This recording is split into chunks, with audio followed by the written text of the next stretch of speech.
like Benson, I'm a who that. I'm a who that. Long as I'm living, I'm a who that. Lose or winning, I'm a who that. Sports coma, yeah, this is where we do that. Where we do that, where we do that, where we do that, where we do that, where we do that, Boogie like Benson, I'm a who that. I'm a who that. Sports coma, this is where we do that. Where we do that. Welcome, welcome, welcome. Somebody please better help. Running this thing like Elf. I thank God every day I'm not a felt. Go to YouTube Live with Big Q and the guys. If you ain't ride or die, the bandwagon get flipped. Been marching in, that was way for the ring. I was yelling out your shame for the championship. Bucking on Tampa, duck down. Falcons, pluck, get shut down. Panthers ain't much touchdown. The vision really belong to us now. So much hate on the Saints, you could probably tell. Ever since Bounty Gate hit the NFL. When things seem fishy and you probably smell the crooked referees on Roger Goodell. Yeah, probably like this and I'm a who that. Every day I'm living, I'm a who that. Lose or winning, I'm a who that. It's the sports coma, this is where we do that. Where we do that, where we do that, where we do that, where we do that, where we do that, Boogie like this and I'm a who that. It's the sports coma, this is where we do that. You're listening to the sports coma with Big Q and the guys on the PRO Media Network.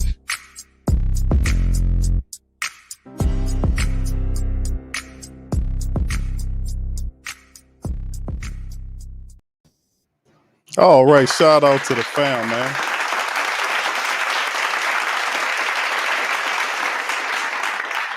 I'm in here. Shout out to the fam. Appreciate y'all being in the live, man. Much love to the fam. We up in this thing, Sports Coma representing, man. Sunday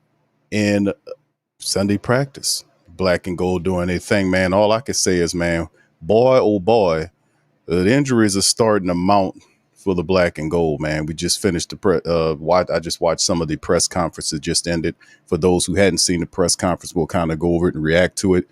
But man, in this episode of the Coma, to be quite honest with you, man, a lot of positive things happening in terms of the offense, the Saints camp, the 2-minute drive work is happening. Some of the 5-on-5 stuff is happening pretty popping as well. Jake Haener and Derek Carr has done a really good job there. So far, DeMarco Jackson's reps are stepping out. He's handling his business. A lot of positive stuff about Charlie Smyth doing his stuff as well, kicking really good. But the injuries, man, oh man, we got Demario Davis had the hamstring issue. They said it was kind of a precautionary thing. We had Paulson Adebo got a groin issue now. It's just a lot of stuff starting to impact the Saints. A lot of our more vital players are starting to develop injuries, man, and it's looking pretty rough, man, right now. You see what I'm saying? But you got Pete Werner has a shoulder issue. Peyton Turner and Nate Shepard both have toe issues, although a lot of this is not seen as critical or dire, but, you know, they'll take more of a precautionary approach with a lot of these players. So a lot of the young guys behind will have an opportunity to step up and do what they need to do. So shout out to you guys. Appreciate y'all being in the stream. A lot of positive things happening, man, going on in Saints camp. But, you know, we'll get some of the news notes and items, man. But first, like I said, it's been pretty popping and positive as of right, you know, so far. So we'll look at a few other things. It did talk about a few other guys. Orgies continue to do his thing. Willie Gay is having a strong camp as well. So a lot of positive stuff happening. Day 10 of the Saints, but just have to be very careful of these injuries, man, and handle it accordingly. All right, shout out to the fam. 985J in the building. Big ups to you, brother. OG Jerry. Pelicans Nola is in this thing. Black Major, shout out to you, sir. Good to see you. Neville, big ups, fam. Brother Tedra is in this thing, man. Much love. Good to see you. Any minor injuries, coach sitting them out, so we'll be healthy week 1. I agree, man. That's the thing when you start seeing guys, whether it's Marshawn Lattimore, whoever the case may be, man, we got to be very mindful and take more of a cautious approach in this thing. So anyway, fam, we'll go over more of the news, notes, and items. First, let's kind of get into some of this press conference. Dennis Allen, just recently, but we'll kind of react to some of this stuff. Here we go, man. Where are you at? Yeah, so look, I thought another good practice. Took the shoulder pads off, shells on today. We'll be back in full pads again tomorrow. But I thought we got a lot accomplished. We worked 2 minutes today. Today was 2 minutes at the end of the first half. I thought a lot of really good situations came up there. There'll be a lot of good stuff for us to teach off of. And so, look, we just keep coming out here, grinding away, and keep trying to get a little bit better every day. I think we're doing that. They get a pretty spirited finish in the 2 minutes. What do you think about the offensive execution? Yeah, look, I thought overall, the offensive execution was pretty good.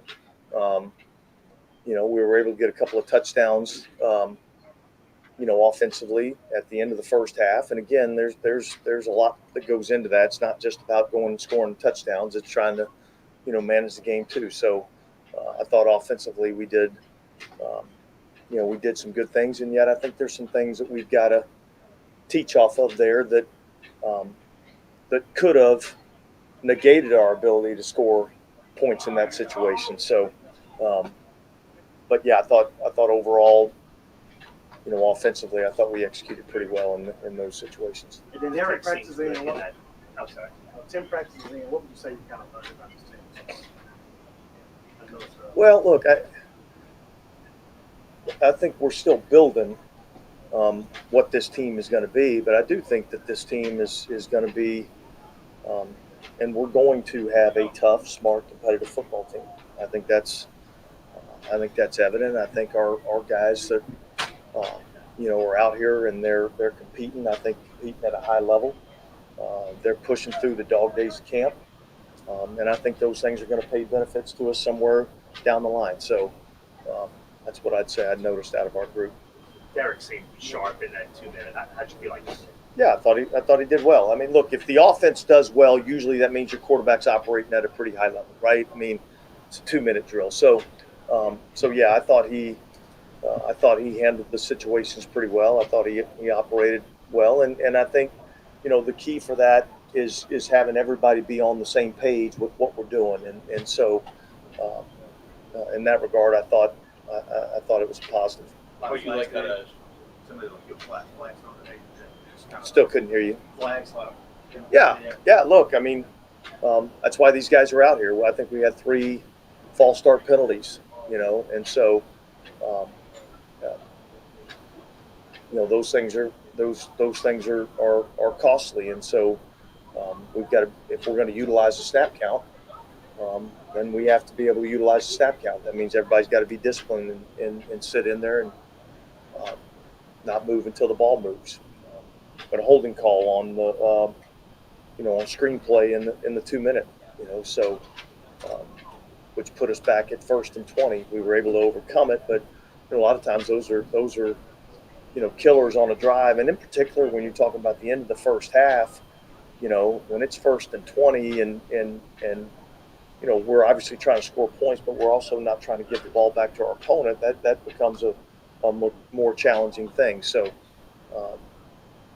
the good news is we instructed the officials to put the flag on the field if they see it, so that when we go back in and we watch the tape, everybody sees the flag, everybody knows what the call was, and we get to evaluate, and the officials are in these meetings with us, and we get to see and hear what they saw, why they called it, and then sometimes there's some communication that they say, probably should have let that one go. So, but that's good to have that back and forth communication with the officials. We'll have those guys, not the same crew, but we'll have officials back out here again when we practice against the 49ers. So that'll be good. What do you feel like that at Shemar? Well, look, he's out here competing every day. He's done some things from a special team standpoint to catch our eye, and so I think he's one of these guys that's battling for a roster spot, and battling, whether that be a roster spot on the 53, it'd be on the practice squad. I think that's where he's at, and I think these preseason games will go a long way into kind of dictating where that's at. Would you say that the offense is the understanding of the offense is where you hoped you would be 10 practices in? Are you happy with where that sort of installation development is? Yeah, and I don't, happy's probably the right word. Satisfied would not be the right word. I think we're always pushing and striving to be better than we are right now, and I think we've got to keep pushing the envelope. I think we can't ever, kind of settle and feel like we've got it. I think we've got to keep pressing the envelope. And once we feel like our guys have a pretty good grasp of what's going on, all right, well, how do we push them a little bit further? How do we put something else on their plate? I want to see exactly how much they can handle. This is the time to find that stuff out. And so I think our offensive staff has done a good job of that. I think, each and every day we've got a new little wrinkle, a new formation, a new motion, a new play. I think I'm encouraged by the progress that we're making, and yet not satisfied yet with where we're at. This could be a false impression, but it seems like you guys are getting more work and practicing longer. Is that accurate, maybe, from back home to here? Have you guys been able to do a little bit more? Yeah, I'd say that's probably an accurate statement, in that back home it's a little bit more challenging when you're having to deal with the heat and the humidity. It makes it a lot more difficult. Guys are, instead of focusing on trying to get better at football, a lot of times they're a little bit in survival mode. And so because of the weather here, we've, I do feel like we've been able to push them a little bit harder for a little bit longer. I wouldn't say it's, leaps and bounds above what, from a volume. But I think our work's been more efficient out here. I think we've been much more efficient with what we've been able to get accomplished, in the time frame that we're allotted, via the CBA rules. So, I think we're getting a lot accomplished. Is that it's in a big part of what we see going on with the Saints right now. To be quite honest with you, I'm watching a lot of the footage from practices and stuff like that with the Saints, and like I said, it's a standard thing during camp for soft tissue injuries to occur. I know that, like we've seen several of our more impactful players dealing with some of these hamstring issues. Rashid Shaheed's a guy dealing with it. DeMario, Kendre Miller, Marshawn has a hip flexor. So, like I said, nothing dire, in terms of what they're reporting, nothing dire to some of these players. But it's definitely something you need to pay attention to. Even Jamal Williams was quoted as one of the reporters was saying, Jeff Noack says that Jamal Williams still playing, quote, sore and irritated, end quote. So it's that situation, man, when you're going through it. And man, they're in a pretty pleasant climate type of environment, right? They're in Southern California right now. It's pretty comfortable versus where we are in the New Orleans area, where it is, with the humidity, most days over 100, 105 at times with the humidity, So it's, imagine if they were down here going through that, man. Imagine, man, what the Saints would be going through if they were practicing in New Orleans right now. And they're in a much more comfortable, if you want to say that, environment. I know they got some heat up there, but you can't tell me it's the same as what we dealing with down here. All right. Brother Neville says, Q, they be real about stretching. What you think? Well, I mean, that's like a lot of the physical therapists and some of the health professionals believe that stretching, the proper stretching, and the proper amount of time to stretch, because some believe, and this was something I remember I read years ago from Bruce Lee when he did his book, when he wrote his book, and he talked about a lot of the soft tissue issues or hamstring tears that athletes have is due to poor stretching. He also said that you're supposed to stretch as long as you are going to be out there playing. That's very interesting. He said that. Now, he's not a doctor, but it is goddamn Bruce Lee after all. Hey, you get that? Did you get that, baby? Did you get that? Talk, boy! So, I mean, it's one of them things, man, where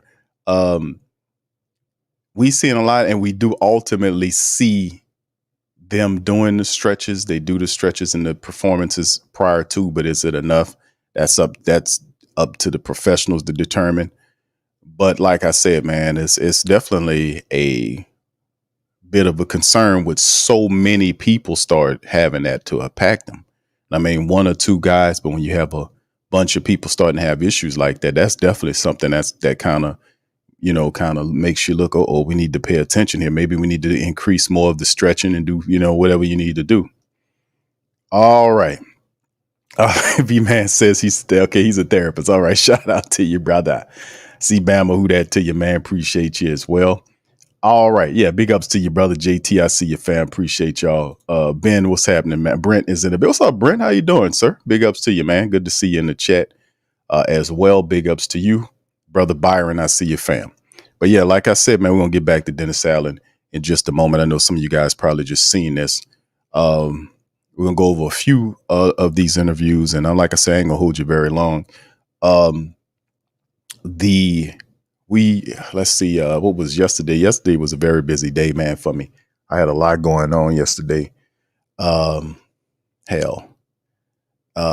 Three broadcasts yesterday, early in the morning, PPR in the morning. That's my Pelican podcast stream. Saints, day 9 camp yesterday.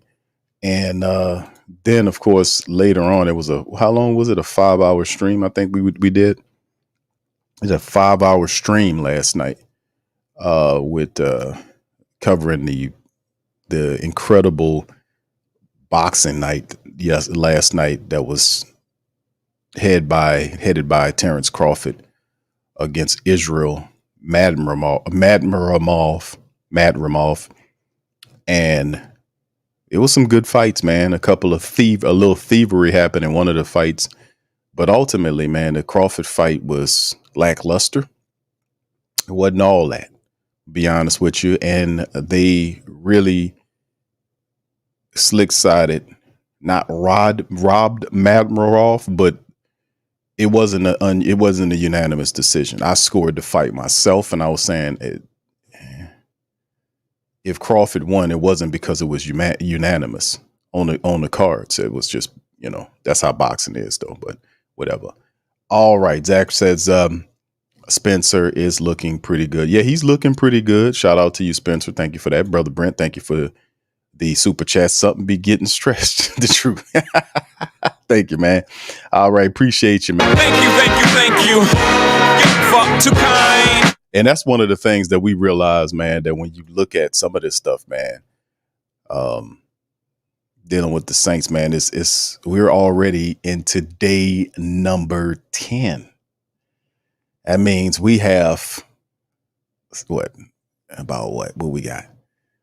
6 days, something like that, before the Saints' first preseason matchup of the season. We got our first preseason matchup on the way, man. So, and people bucked about preseason. Yes, because it represents we're several weeks beyond that to when the games do count. And the season fires off against Carolina. And then it gets busy fast because you got a lot of teams. You got Dallas, you got Philly, you got Atlanta, you have Kansas City. You got those guys in the mix, and that lets you know off the top, we got to get it. And what we going to happen? So you're going to see some fireworks off the top fast, man. That's what I'm talking about. All right, Pelicans Nola says, Q, I was up till 1 a.m. watching the fight. Yeah, they had all kind of stuff, man. It was a 5-something hour stream that I was on, and I did like all of the fights. I did the play-by-play on the fights, and I do the play-by-play on the fights because it helps with my play-by-play for the Saints games.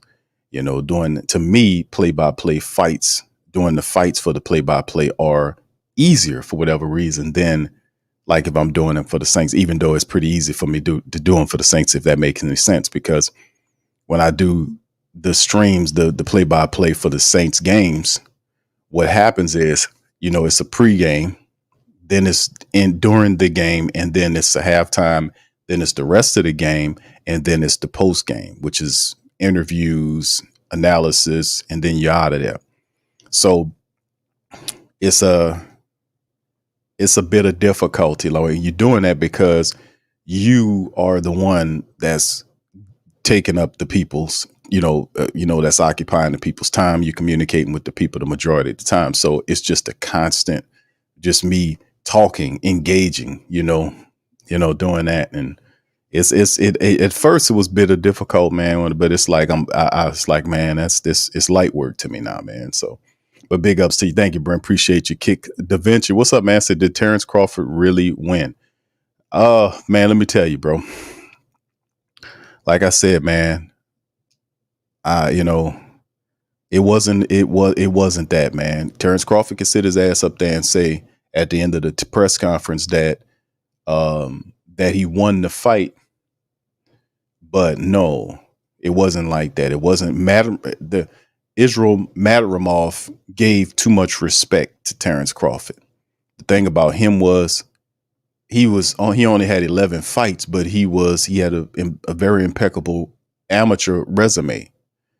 And he was constantly moving. The same way he moved at the start of the fight is the same energy he displayed in round 12.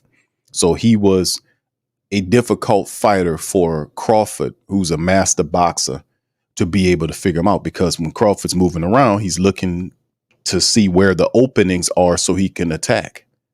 But if Madarimov is moving around and feinting and moving, he's like, there's not any openings, but he took it when he can. But he really should have pressed more on Crawford. I think he gave him a little too much respect, but still in all, it wasn't a unanimous decision like it was supposed to be. That was some BS. If Crawford would have won the fight, it should have been by a split decision. Shouldn't have been. It wasn't no unanimous. It wasn't no domination. It wasn't a crisp fight. It wasn't something where, Crawford beat him square the way he beat him. No. None of that, man. You could, and even you can argue that it should have been a decision. It should have been a draw. But that's what they did. They cheated Jarrell Miller, where Andy Ruiz said it was a draw when Jarrell Miller beat him handily. He beat him handily. The first 2 rounds is all Ruiz Ruiz. That's all he won. Andy Ruiz only won the first 2 rounds. The rest of the rounds was Jarrell Miller. And I don't even like Jarrell Miller, but I gave him his respect. But no, it wasn't. It was, if it was a win, it was a split decision win, but it wasn't no unanimous decision win. That was some BS. I think they gave it to Crawford on that. That was he wants a rematch, but Terrence Crawford ain't trying to give him no rematch. He was too difficult. He wants a payday against Canelo Alvarez. That's what it comes down to. Getting paid, right? I'm like, I thought you already paid. If you're a multi-division champion, you holding belts, aren't you paid already?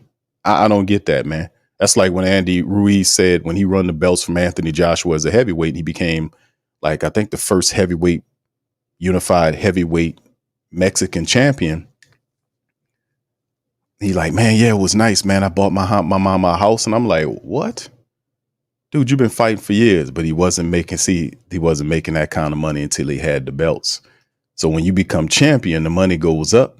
And I'm like, hold on, aren't you paid already? But I guess it's a different stratosphere with Canelo Alvarez. So everybody want to chase Canelo around for a paycheck. And you don't have to do that. All you have to do is fight the guys that people want to see. Nobody wants to see. I don't see Terrence Crawford go up to 168. He had 150. What the hell is he at right now? 150. Wait, where is he at right now? I forgot. 154? Is it 154? And he's talking about going up to 168 to fight Canelo. Canelo gonna blast him into next week, man. No, that's stupid. For a paycheck, get your ass whooped for a paycheck. All right, enough of that. Anyway, Richard says, when do they practice again? The Cardinals, I think it's coming up. I know they got to practice with the San Francisco 49ers coming up here.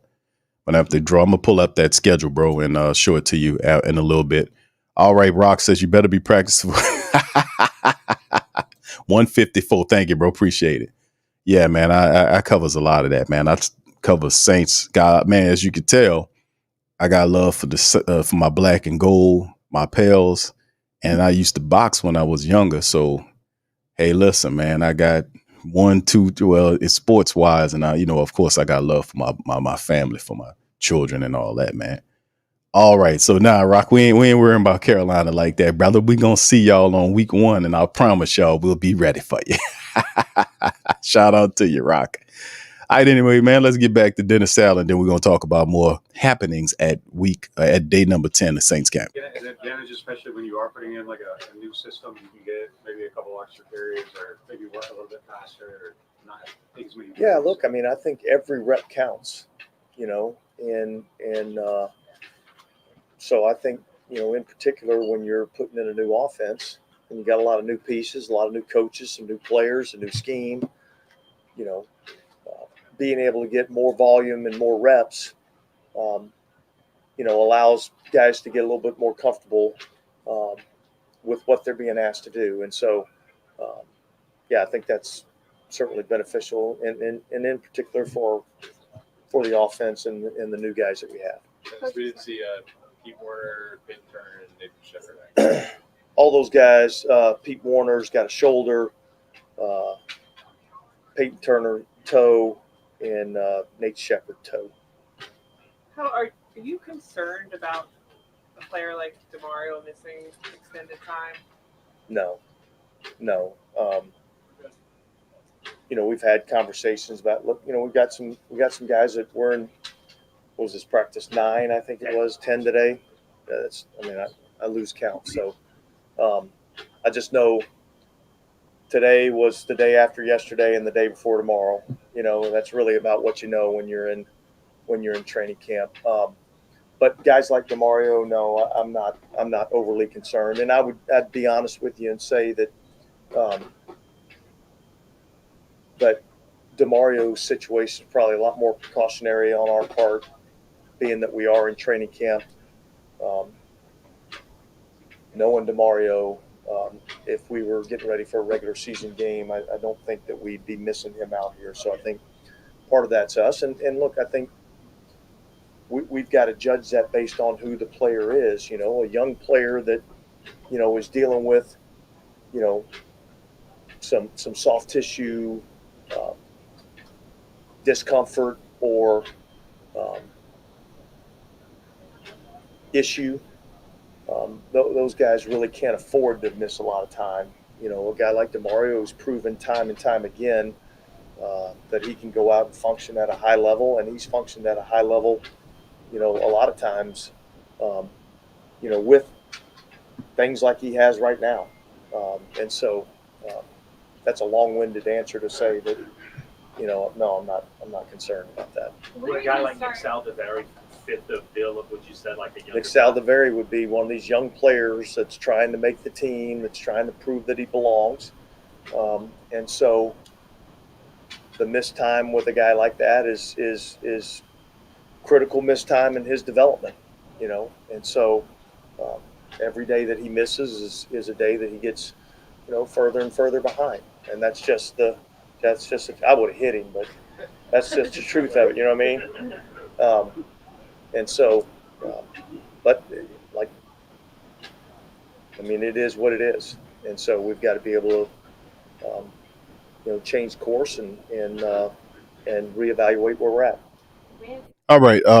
And just to answer your question, brother, about the practice with Arizona, according to what Dennis Allen was kind of prattling on, the practice will lead into the preseason opener against the Saints. They said that it's supposed to be prior to that.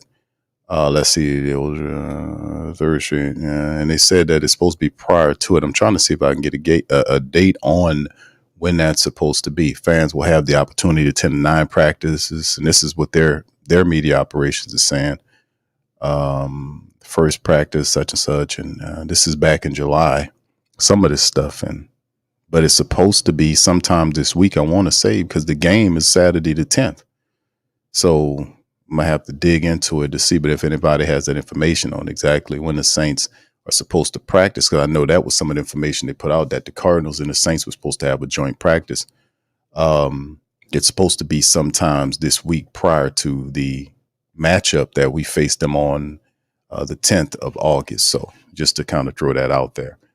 All right, big ups to the fam. Yo, how you doing, fam? Appreciate you. Much love, fam. T Dirty, what's up to my brother T Dirty, man? Appreciate you as well. He says he pretended y'all pretend like the button is. Thank you, bro. All right, Brian. Shout out to you, man. Good to see you in the building as well, fam. So we're gonna get back to DA and kind of hurry him up here, get him going, get his ass about here. When are you going to start looking at the first preseason game as far as game plan, who you're playing, how much? Yeah, that'll be sometime, during this week. I mean, we're probably not going to divulge any information in terms of who's playing or when they're playing. So we'll kind of keep that in house. But we'll have a squad out there. But we'll probably start looking at them. Coaches probably sooner in the week. Players not till the end.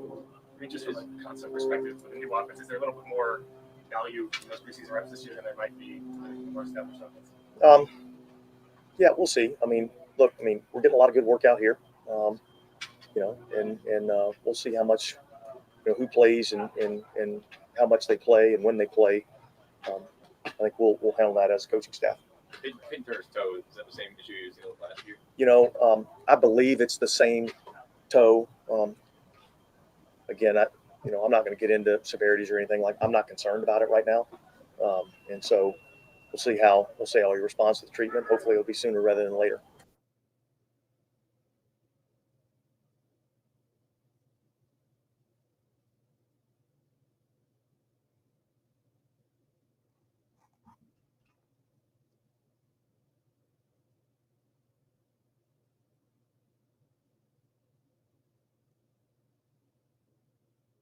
Dennis, other guys who weren't in team drills, Taysom Hill, Tyron Matthew, Paulson, Debo Oluda, were those all scheduled? The only one that is injury related is a Debo, and he came out here and tried to go. He's got a little bit of groin tightness, so we held him today. The other guys are either vet days or, in Oli's case, a guy that's coming off an injury and part of our management plan for him. Mason Tipton was a guy that has showed out a lot early. How do you think he's progressed now that the pads have come on? Yeah, look, I think he's still doing some good things. And I'm certainly not ready to put him in the Hall of Fame yet. But he is a guy that we've certainly noticed and has done some good things. And, we'll put him in some preseason games and see how he reacts in those situations. And so I think every day out here for all these guys, but in particular the undrafted free agents, every day is a valuable day. Every day is an important day. And so these guys that come out here and do something each and every day that grab the attention of, the coaching staff and personnel and those people that are doing the evaluating, that benefits these players. So, and he's a guy that's been able to do that. All right. Thanks, guys. All right. Dennis Allen gets on the pot here. There you go, man. Had to speed all that up, man. If you think he was talking a little fast, I had to help him along. So big ups to the fam. Appreciate y'all, man.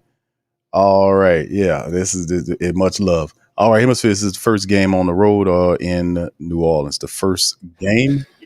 How are you physically? You back to 100%? Yeah. Pretty close. Was the foot injury also what kind of kept you out a little bit during meet camps and stuff like that too, or was that a different? That was something else. Yeah. Yep. Brian, what's kind of been your impression of like this pass rush you all kind of put together, adding Chase in the mix, and what you all been able to do with that? Yeah, everyone's definitely taken a lot of time this offseason, and we've gotten time to work together and just talk through stuff and figure stuff out together as a unit, and I think that's really helped us. And then adding Chase, he's a all around just player who can do everything. So watching him work and all the other guys this camp has been really, really cool. What are your impressions of Chase? Like, what do you see when he's lined up? He's a big guy. He's definitely a massive human. It's only the first game. They only have one home game in the preseason. That's against the Tennessee Titans. That's the third final game of the preseason. The game against Arizona and San Fran is on the road. Hemisphere. Thank you. Can move well. He's physical. He has a good sense of O linemen. Where they're setting on him. He has good hands. He's just all around player. He's been really, really solid in every aspect. What are you trying to do year two? Like, what are the things if you achieve them like that's a successful year? Yeah, I think all this kind of just stems from the team. I want to win playoff games. I want to win Super Bowl. I want to do all those things with these guys. So that's really the main thing on my mind. So yeah. Like personally, like is it run game? Like yeah. Absolutely. I definitely I've gotten some time this offseason to watch tape, and it's definitely slowing down for me this year to last year. Taking a lot more in last year. It's a whole new game from college to the NFL, and So yeah, I definitely worked on my run game. That was something that I put a lot of focus on, even now in the camp. So working with BY, TG, all those guys, it's been good. What do you need to do better in that area? Yeah, I mean, I think just I needed to understand offenses better. I needed to get my footwork right, hand placement. There was a lot of stuff that just kind of combined together, and I've gotten a lot of time to work on it. So it's definitely improved a lot even from last year to camp now. But do you feel it's slowing down for you right now? Absolutely, yeah. Does your height work against you sometimes in the run game? Like you kind of had to. Not a lot of 6'5" D tackles. Yeah, I mean, I think I just needed to learn leverage better, and that's something that also use my length to my advantage. There are plenty of guys that are taller that do a really good job at that I've gotten to watch, and so yeah, I mean, just trying to work on my pad level, hand placement, first step, all that kind of stuff coming out of my hips. There was a ton of things that kind of just combined together, and I've gotten some time to work on it. So who are some of the guys who are some of the kind of bigger? Yeah, I mean, Fletcher Cox is a guy who's a massive human who does a pretty good job on the run. Chris Jones is a bigger guy who can stop the run. So there's those guys, and then even just guys on this team. Shep does a good job coming out of his hips and playing the run well, and so just been able to watch a lot of tape and watch people. Has there been a little bit more focus or emphasis on pass rush kind of group in terms of seeing a lot of NASCAR with some on cam inside, I think taking shifted inside? Is that something that has been a little bit more, I don't want to say creative, but emphasized? Yeah, I mean, I think, we're just trying to see what the best thing is. Trying people in different spots. You obviously want the best rushers out in the field. So whatever that is, wherever people are rushing from, I think we're just trying a bunch of different things and seeing how they work. So how as an interior guy, like when the edge rush is effective, like how much does that help you? How many more opportunities get created? Yeah, I mean, having those guys, when we're rushing as a D-line, everyone's kind of working together, and unless there's a clean beat, which it doesn't happen super often, it's everyone working together. It's the interior guys collapsing the pocket, it's outside guys keeping contained. So it's just everybody working together. So however that is, whoever it is, that's what it comes down to. Just from your perspective, going up against this offense, what's kind of the most challenging part from your side of things? Yeah, I mean, they do a good job of keeping guys guessing. They run the ball. It's a lot more outside stuff. They have a lot of motions that they're doing that are tricky on the defense, and it just they're mixing a lot of things up. So different blocking techniques, obviously, than last year that are good for us to look at and feel. So but they seem to be clicking over there. Fair to say to kind of get you guys to move a little bit more. Yeah, absolutely. Thank you. All right, guys. Thanks, Bryan. Appreciate it. All right. Got Bryan Bresee, man. Bryan Bresee, man. Waiting for him to make that next step, man. Bryan Bresee, we need you to make that next step, man. We know you got big Nate Shepard ahead of you. But we need Bink Saunders and Bryan Bresee, who was pretty good in his second season. It's going to be just super cool watching him develop and stay healthy, because that was a concern as a rookie coming in. Can the kid stay healthy? But when he was there, man, he was very impactful. We just need him to level up and get to the next level. And we talk about A.T. Perry stepping up in his second year. And I mentioned this before on the last show. We need Bryan Bresee also to step up. You really need him to get up to that next level, because could you imagine him and Bink Saunders there, Nate Shepard in the rotation, along with Christian Boyd, and then whoever the Saints decide to throw in the back of that defensive tackle rotation will be something to watch. So the future is bright for the Saints there. We just need them to make it pop and shake. All right. So anyway, big ups to the fam. Appreciate y'all, man, being in the stream as well. M. Dot, big up to you, baby. Appreciate you. All right. Hemisphere says while DA is evaluating, who is nobody is evaluating him. Not a damn soul is evaluating him. He's supposed to be you Mickey Loomis, but we know that's not the truth. Rock says it's been 20 years since US won gold. Not anymore. Yeah, they've been playing. I've been keeping an eye on them. They've been doing pretty well, man. All right. Yeah, he getting there, man. We just need to watch him step it up. He talking right, man. He looks fit. So we hopefully it'd be all right. JT says Q, Bresee is a beast. I call him the Kraken. There you go. We just need him to continue to do what he do, get stronger, because the dude has linebacker speed, incredibly violent, hands swiping away. He's strong. And that's the thing that puts people off about Bryan Bresee when he's rushing. He's a big guy, but very agile, able to move, doesn't move like a big six. What's Bresee? 6'4"? I think he is 6'4", 6'5". He doesn't move like a big guy, like, a traditional big guy, I guess, in that sense. He's very quick and elusive, and that kind of throws people off big time. So, I mean, yeah, if he can keep getting better and keep developing, get that starting job. I think that's the next level for him to get there and become that first round starter for the Saints, interiorly speaking. That'll lead to some very positive things for the Saints, because he's definitely the future of the position. I think he's 6'3". Well, how big is he? Let's see how big he is. I'm trying to find out his height and his weight. Yeah, 6'5", 305, according to the profile. So yeah, Bresee the Kraken. I like that, man, because that's pretty popping. All right, so anyway, man, let's keep it moving, man. Just to kind of mention something in between there, to talk about some of the stuff. Shout out to Brother John Hendricks that shared some observations there from day number 10. We already know about a lot of the injuries. He talked about some of the players that had good reps today, that had good practices. Kyle Hergel, the offensive lineman, did pretty good. He talked about the fact that they had maintenance days for Taysom Hill, Tyrann Mathieu, and Ali Udoh. You know, Paulson Adebo had a groin issue. Tried to practice with it, he couldn't. That's also well known. We talked about that earlier in the stream. He also talked about some other we just heard Dennis Allen saying that he won't divulge any information about the preseason matchup coming up next week with the Cardinals. So I mean, the Cardinals schedule, I was just on their website and they were talking about I think it was up to the 6th or the 7th of last week, where they would just list practices, and then 2 days prior to the practices, the days are open, like nothing going on. That could be where it is. So we won't know until next week. And I'm pretty sure they'll give that scoop. The media will cover that to make sure we have it. We also talked about a lot of the injuries the Saints are currently having. To be honest with you, people who did not practice. We know Lattimore dealing with a hip flexor, Demario Davis, Kendre Miller, Rashid Shaheed all have hamstring issues. Pete Werner has a shoulder. Peyton Turner and Nate Shepard have toes. And like we said about Paulson Adebo, groin tightness. So that's just some of the stuff right there. Just a brief breakdown of some of the injuries that's currently happening with the Saints, but a lot of positive stuff happening in camp as well for the offense doing a thing. A lot of what they're saying is positive about DeMarco Jackson stepping in while Demario Davis is out, that he's looking good. Him and Anthony Orgy are stepping up, handling their business as well.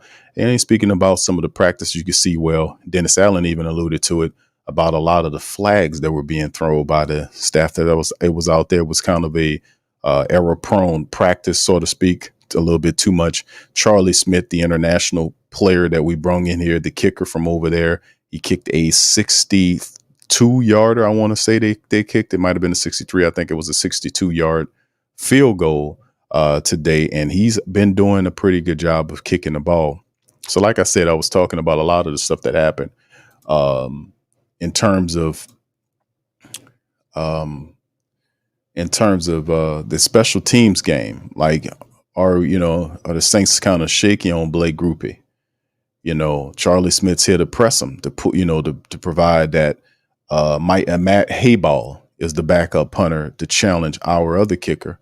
That was here, the Australian fella here. So we have to be able to, I think the Saints are kind of open-eyed to see if one of these guys, if they can press, it might be an open position. I think our punter we had last year is doing a pretty good job of handling his business. Also, pretty solid practices for Mason Tipton, who keeps doing this thing. Like I said, Mason Tipton, man, he's Mason is 5'11", if I remember from my scouting reports when we were looking at what he did. And I was like, man, this dude is a natural. If he was 6'3", 6'4", he would have been the first round draft pick. But the dude he's sound fundamentally. He has 4.33 speed. He has really solid hands, and he runs really good routes. He's a very good young wide receiver. I call him a natural. And some kind of way he stays healthy, he's going to find his way to the Saints. He's going to find his way onto the Saints team. And there were comparisons. Some of the Whodats was saying with Mason Tipton versus guys like Lance Moore. And Lance was 5'9", I think he was 5'9". So Mason's a little taller. I don't remember Lance. I know Lance had some wheels, but I don't think he was 4.33. I don't think he was that fast, but I could be wrong. but I don't remember. I knew he had some wheels, but I don't think he was Mason Tempton fast. But some kind of way, and then you look at everything that's happened with the Saints bringing all these wide receivers in, you know, Marquez Callaway coming back. They're adding Puka's brother, Solomon. I want to say I'm seeing Samson. I'm sorry, Samson Nakua to the team. So I think it'll be one of those great things that we'll see. Here go Jordan Mims, fam. Here we go. How you doing? Hey, Jordan, how would you say your camp is going so far? It's been pretty well. You know, every day there's injuries and things happen, but you know, I just know you got to step up and you know, fill that void and help where you can and help where the team needs you. So it's been going well so far, though. I know this is a new offense and everything, but they have the experience being with the team for basically most if not all of last year on the practice squad. For sure. Does that help when you get this kind of opportunity? Yeah, it helps a lot because you know the guys, you know, that's on the team and you're pretty comfortable. The only thing that changed was the offensive staff, so it was kind of like a new adjustment for everyone on the offense. So nothing's really changed, but you know the staff, and I think you know we've been doing a good job, you know, learning this offense. It feels like they've given you a lot of opportunity, a lot of good snaps, and that has just continued to grow. What, Yes. what from your perspective, has helped you earn those opportunities? Being accountable and you know knowing what to do on the field. You know, if you don't know what you're going to do, no matter how good you are or how effective you can, you know, help the team, you're not going to play. So I take pride in like knowing what I have to do on every play, whether it's my play or not, and asking you know little questions here like, oh, did we talk about this? And if this happens, we have this, or can we do this? So I think just being you know very communicative with your coach and you know being responsible. What are your strengths in general as a runner, receiver, all that? Yeah, I think I can do a little bit of everything. I can, you know, run between the tackles. I can catch the ball and I can, you know, pass block as well. So whatever coach is asking, and you know, I'll be able to deliver that. And anything, I mean, I think all running backs kind of like this system, but anything in particular that fits well with this system, you think? I think just getting the defense moving. We have a lot of, you know, shifts and motions, and it kind of offsets, you know, them and have them communicate a little more and get them uncomfortable. So I like that a lot. How do you feel Derek Foster has prepared you for in-game action with some of the unique things that he's been doing so far? I'm just working on a basic things. You know, you can never get tired with working, you know, footwork drills and jump cuts. Like we use those, you know, not really thinking about it. You know, you make a cut, you know, our position is based off instinct. So I feel like, you know, a lot of it's just the, you know, basic stuff. Like I was saying, like the jump cuts, the one cut plant. Yeah.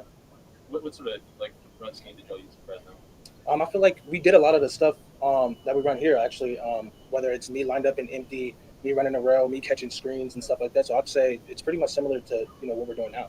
When you're in like that kind of like wide zone, like what's kind of the most important aspect of your position? Yeah, like staying on track or exactly. Yeah. Oh, yeah. So like you said, you know, pressing, you know, your point. Depending on what front you get, things change. But you know, we want to sell. Our objective is to get the ball outside, and then you kind of read your keys, you know, from there.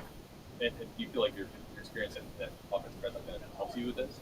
Yeah. Yeah, no doubt. It helps a lot because it transition, you know, pretty easy. You mentioned pass protection. Is that sort of a work in progress for you, or do you consider that a strength and something that's going to show out in the preseason? For sure. I think you can never get bored and, you know, do anything with pass, you know, protection. You're going against, you know, great linebackers that, you know, have, you know, great moves and stuff like that. So you got to be prepared for anything. I feel like you could just never be comfortable. You can always work at, you know, pass protection. So Is that something you think can help make your case, though? yes, definitely. And Jordan, what has been your approach coming into this season? Obviously, you were at rookie mini camp. It's not a rookie, so that was obviously a decision to go to that. You know, what is the commitment been like in terms of coming back for year 2 and then trying to make this final? Yeah, just, you know, whatever coach need, and I know I can, you know, have a spot on this offense, and I know I can contribute wherever that may be, whether, you know, primarily special teams and then Mims get in here, there, here and there. But I just know, you know, I can help us win in a way.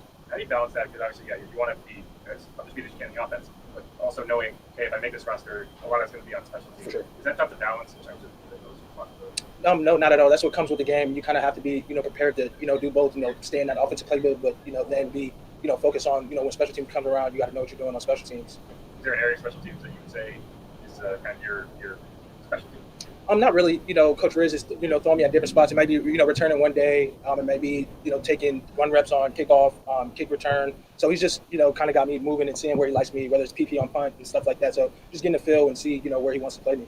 Would you say that's maybe your strength overall, that you can sort of do everything? I mean, out of the backfield too, you know, block, run, catch, like is that sort of what you bring to the table that you can do a little bit of everything? Yes, definitely. I feel like, that's a big part of my game, being able, to catch out the backfield and then be able to still, run between the blocks and pass protection. I feel like, that goes a long way. Obviously, you want to be able to do multiple things and not be one-dimensional. So I think that's a strength of my game for sure. Look, Dennis has had good things to say about you a couple of different times. Do you feel good about what you see on tape? Like when you go back and look at what you did that day, are you seeing things you like?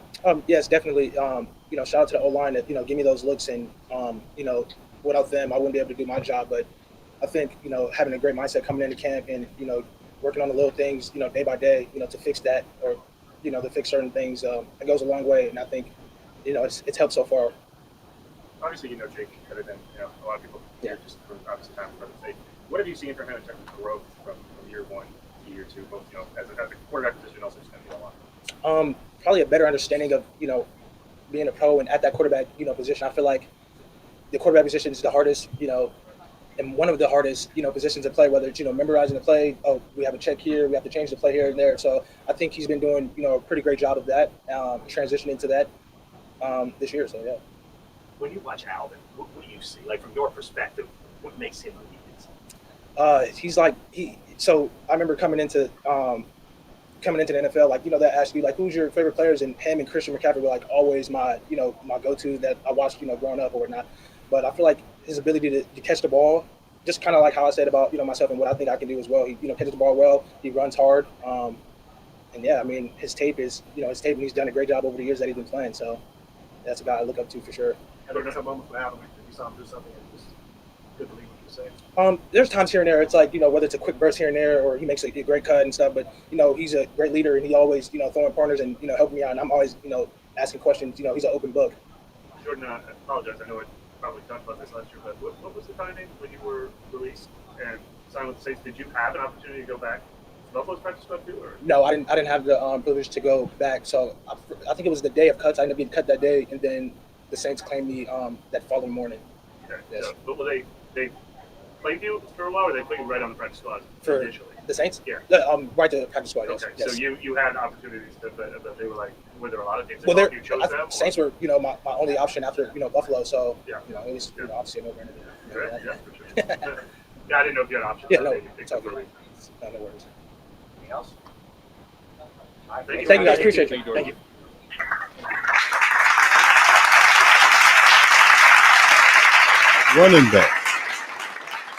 Running back Jordan Mims. Jordan Mims, who is the fourth running back in the Saints rotation, as you can hear.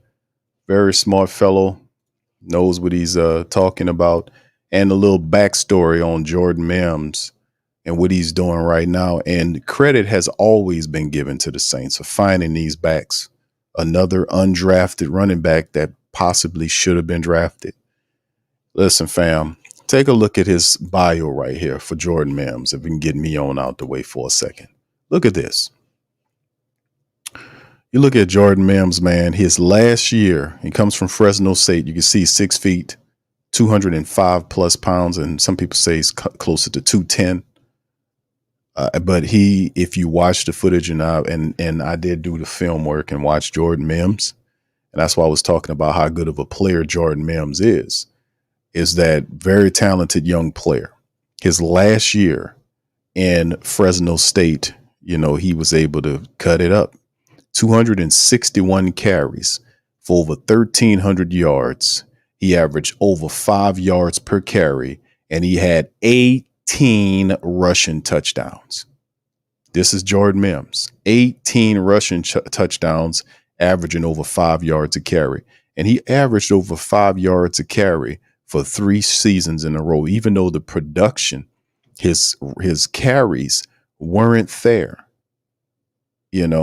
His carries wasn't there over the last 3 years in college. He still averaged over 5 yards a carry, and he had 18 rushing touchdowns.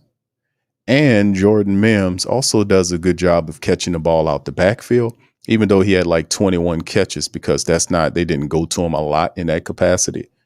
But if you see like a lot of people talking about Jordan Mims is a good young running back. Plus, he has special teams value. He also punt returns. So if Jordan Mims makes the team, he could damn sure help you out in the special teams area. So this guy here is very talented, very talented. And the Saints, that's not it. The Saints added really good run. I often talk about these guys. When you talk about Jordan Mims, this is the guy behind him, James Robinson. James Robinson, in his rookie season with the Jaguars, he was another undrafted guy. He rushed for over 1,000 yards in his rookie year. He had 7 rushing touchdowns that year. The second year he came back, since his carries dropped, he had 8 rushing touchdowns this year, but he also averaged 4.5 yards per carry. He has a career average of 4.4. He's 5'9", 220. He has speed and power, and both these guys can catch the ball out the backfield. And then the Saints have another running back on their team as well that more than likely might make it to the practice squad. It's a north-south power runner by the name of Jacob Kabodi. So the Saints have done a hell of a job insofar as bringing in talent to help out just in case injuries start impacting the running back room. That's what I talked about. The Saints running back room are a pretty good unit that they put together. And that really doesn't surprise me, because the Saints always, historically speaking, do a very good job of putting those running back rooms together. So, all right, big ups to you. Hemisphere says, Q, I heard someone say that this linebacker room is the strongest Saints had in a long time. I'm looking at that rookie they got in the 5th round to see if he can step up and play some base D. You talking about Jalen Ford. When the Saints, and let me kind of scroll on down there to him. Yeah, the linebacker room is very good. And it's about time, to be honest with you. And people talk about Jalen Ford. This guy was incredibly productive at the University of Texas. He had a couple of hundred tackle performances there. So he's one of these guys that does. He's a linebacker with speed that has a lot of good abilities to dropping into coverages already is pretty decent. I like his stuff. Is not perfect. He can work on it, but I think I kind of see him as a like a linebacker that likes to cover the run a little more than the pass, even though he can do both. But he's definitely a guy the Saints are looking at in the future. DeMarco Jackson, we've been waiting to see what DeMarco Jackson can do. And he finally, with Demario Davis is out, is showing, hey, man, I can do this too. Even though we knew DeMarco Jackson could run stuff, but could he do pass coverage? That was another thing. Anthony Orji, this dude was basically a safety. He is a safety, a big safety that's playing linebacker. He has the speed. He has the attributes out of Vanderbilt, which means if he's going to Vanderbilt, he's pretty goddamn smart too, because Vanderbilt is where a lot of the smart athletes go. But yeah, he had the intelligence if he went to Vanderbilt, and he damn sure have the athletic ability, and he putting it together in his second year. He's making some stink out there in the linebackers room. And then Monty Rice is another one of those linebackers that has some starter experience. And I thought when the Saints picked Monty Rice up, a year or so ago, I was thinking, damn, that's a really solid signing. And I was waiting for him to kind of pop and see what, and kind of take that step where he belongs and kind of become, I thought he would mature faster. Like he would gravitate into that system and get up the higher up in the linebacker tiers. Hadn't been the case, plays here or there, but a lot of the young guys stepping up. And then to me, the best young linebacker that I seen the Saints have last year was undrafted Nephi Sewell, who's dealing with injury. So if he's healthy, he makes the linebacker room look a lot better. Then, of course, you talk about the acquisition of Willie Gay on the 1-year contract, 2-time Super Bowl winner, chip on his shoulder, 1 year left on Pete Werner's deal. So it's a lot of seriousness, so to speak, that's going on, because everybody know Demario Davis contract is up in 2 years. Cam Jordan, Demario Davis, Tyrann Mathieu, Taysom Hill, Foster Monroe. Who else is done in 2 years? I'm pretty sure I can look at a few more others. And then, of course, in 2 years, I think Chris Olave's deal if I'm not mistaken, it's not after this year. It's after next year, if I'm not mistaken, with Chris Olave, where he needs to get his money. So, hey, man, all I can say, man, when you talk about the linebackers, man, it's good to see a lot of them young guys. And then you talk about Khaleke Hudson. He's another one of them dudes that people like a lot. Khaleke Hudson, not to mention him, not to mention that guy. All right. All right. Shout out to the fam, man. Give me just a second, fam. Let me make a correction here on the social media right here for my Instagram family members. I'm about to resituate the stream. Y'all just pop back in when y'all get the chance. Y'all just give me just a second, man. Shout out to the fam. If you're listening via X, please feel free to give me a retweet. Much love to you guys and appreciate you kindly for listening to the stream. If you're listening anywhere else, hit the like button, man. We up in this thing. Any questions, fam, please feel free to throw them in the chat. And I'll do my best to get an answer for you on that, baby. You know what I'm talking about, baby? Gonna get you an answer on that, baby. All right. All right, give me just a second. Let me kind of situate this, fam, if you don't mind. But yes, this is one of the things that we realize, man, when we talk about with Saints football, man, like the linebackers, it's one of them situations, fam, where hey, man, in 2 years, this is it. This is the end of the road. This is the end of the damn road. The end of the road. And the end of the road says, hey, DeMario Davis, Cam, and all these guys. Now, the Saints were a little bit more astute in terms of trying to figure out, okay, who's Cam's replacement? Carl Granderson stepped up. He was undrafted. Saints did a wonderful job there.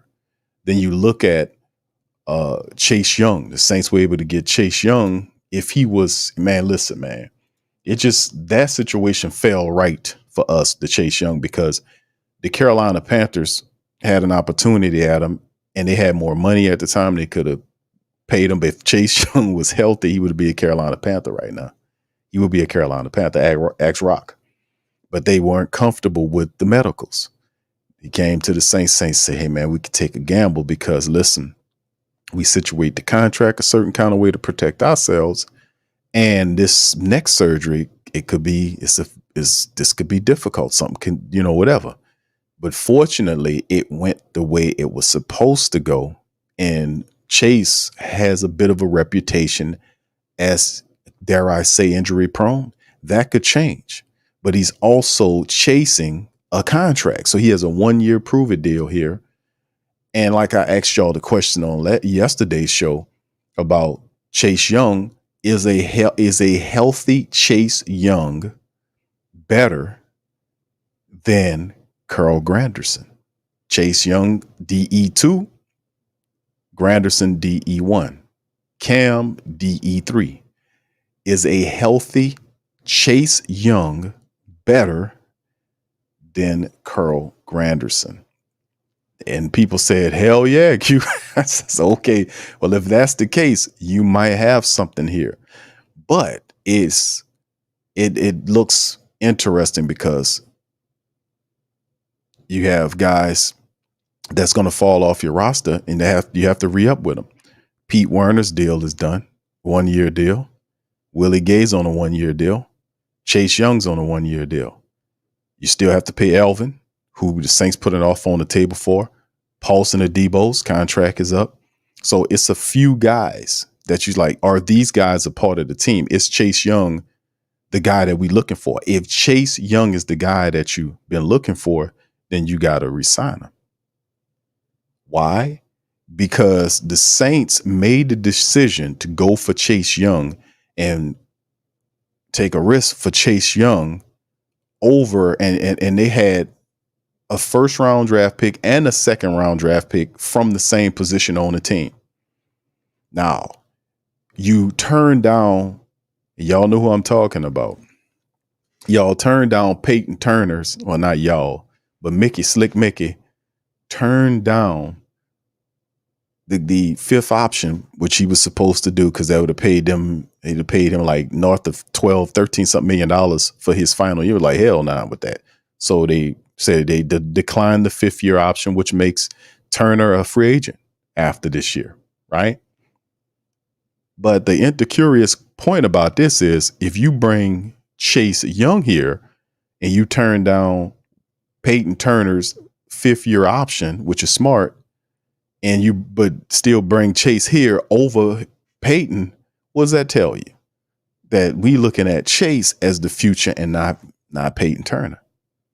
But I still have Foskey, who's not quite ready, but could play at a reserve role as a DN. And then I still have Cam for 2 more years before his contract is up and he goes out. Both him, DeMario, Peyton, and Tyrann Mathieu. I forgot Tyrann. He's another one too. Tyrann's a part of the 2-year club. That those guys are gone in 2 years.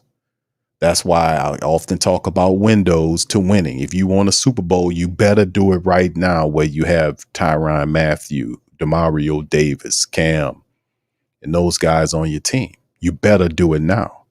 And even though we haven't dealt with much success in terms of making the playoffs, because that's how I quantify success as a football team, getting to the playoffs. Some people that actually get to the playoffs every year, they will qualify success as not only getting into the playoffs, but winning a game, having a deep playoff run. Not to mention that the Super Bowl is in your building. It's in your goddamn building. So if that don't put some extra kick in your step, nothing will. Not to mention the dissatisfaction from the faithful. That's one thing. But the fact that the bowl is in your building, that's a whole nother thing altogether. DeMario said that means something. You damn right it means something. You know? So we just got to keep it going. But thank you, bro. Appreciate you in the hemisphere. All right. How you doing, Prince? Prince says, that's our guy. Cut Kendre Miller.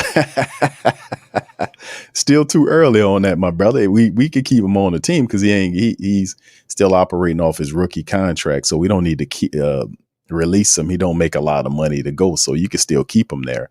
It's just another additive, to have another running back for security. But the Jordan Mims thing is a solid move. What's up, Demi? How you doing, Queen? She says, good evening, Q. Do you think Willie Gay will make the roster? It would be outstanding if we can have both Willie and Chase. We need strong pass rushers. Absolutely, Demi. Willie Gay would, in my opinion, he's definitely going to make the roster. He's a natural to the Saints defense. He's exactly what the Saints defense need in terms of speed, aggression. I thought his tackling was good early on in another press conference last week, I think it was. He gave credit to Pete Werner and said he's learning to be a better tackler by watching Pete Werner. I was like, oh, damn. Because I thought he was a pretty solid tackler, but that's a lot of credit he's giving him there. So that will make him even more dangerous. So absolutely, Willie Gay will definitely make it. And Chase Young, we just need both those guys to stay young. In the Saints defense, they bring another element to the Saints defense we missed last year. It could be that element that propelled the Saints into perhaps, dare I say, a top 5 unit in the league with health. The secondary is a very good unit. But remember, our problems was not so much with the secondary. Our problems was we didn't get to the quarterback enough. We had we were ranked 28th in the NFL in sacks. We didn't get to the quarterback enough. And then we didn't stop the run well enough. We gave up 119 yards per game. You can't do that. And a lot of times it was due to the fact that the offense was leaving the defense on the field for longer than what it was supposed to be. So, that war on the defense, that happens when offense not handling their business. The defense, if somebody that weight has to be carried by somebody.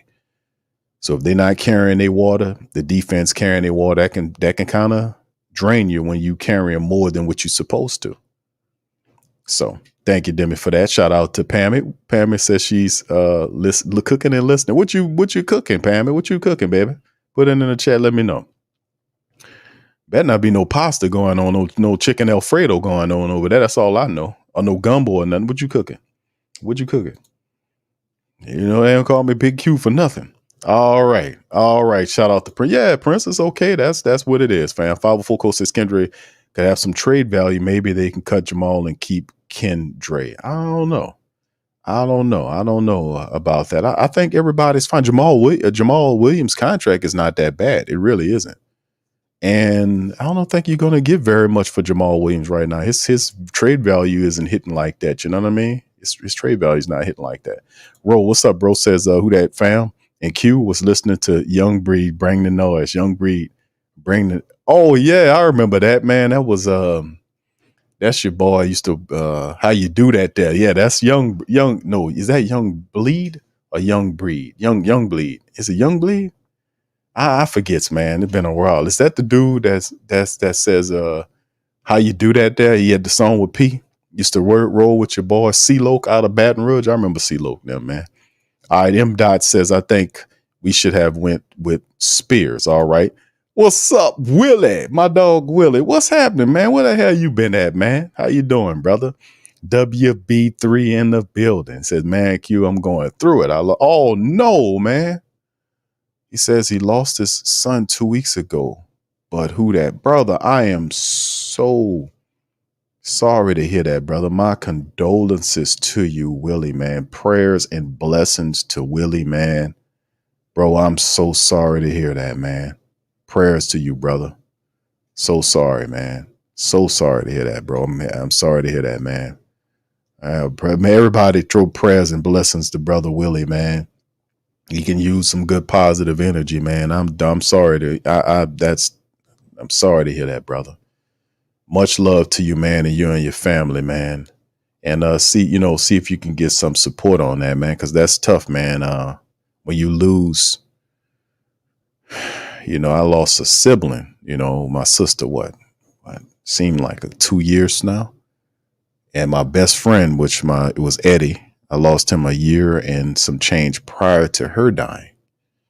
So, my best friend and my sister, my young sister, 'cause I have two sisters, but my younger sister passed. She passed, and that was behind that surgery. So I'll be cautioning the women, do not get that surgery. Please don't do it. Number one, make dieting spiritual. That's the first thing you do. You got to tie it in with something greater than you. That's what you got to do. Make dieting spiritual first. Tie it to your spirituality. And from that, you get energy. So you keep it on that side of things, because it's only a certain that even though we can do a lot as people, but we can do so much more if we tap into, a source that source is high. That's what you're supposed to do. You're never supposed to block yourself off, from it, but make it spiritual. That's what I was saying. And she passed away because she had the thing, and everybody told her don't do it, and she did it. And this is a mad thing that's going on with these sisters online, where half of it, not like I said, and I'm gonna talk about some of this stuff. I really need to. Me and DC was talking about it, man. I was like, man, you need to have a channel where you talk about some of this stuff, brother. That you're not sports related, because you be talking a lot of shit in between, and a lot of people should hear what you're saying. You mix it in your sports. So he said I hear it all the time, and I say that's just how I am, man. I know how to weave things together, make them connect. But yeah, with that, man. The half of it's not the people's fault, and half of it is, and I say that because the food's addictive. They got chemicals in the food that make it addictive for you to eat, and most of the stuff is not real food. Like if you go in the grocery store and you go look around, you go in the fresh food section where you see all the vegetables and all that. You got to be careful, because a lot of that's genetically modified. You got to be careful. Then when you walk around through the store, everything in between that to the other side of the store where you go and get your milk, because you got your fruits and vegetables here. They're all set up the same way. You walk in, your fruits and vegetables are to the right. And then you walk around and go through the whole store, and to the other side of the store. In most stores, that's where all the dairy products are. So all of that in between, where the fruits and vegetables and the dairy are, all that shit in between there is not even real.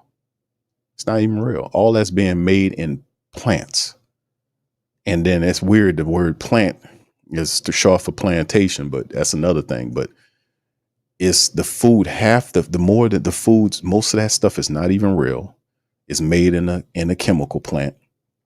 And then it got chemicals in it that make you addicted to it.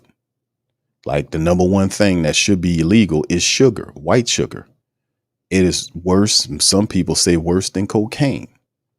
But they say, nah, you can go ahead on and do it because the people that control that pay off the dogs that control the laws and the people that enforce them.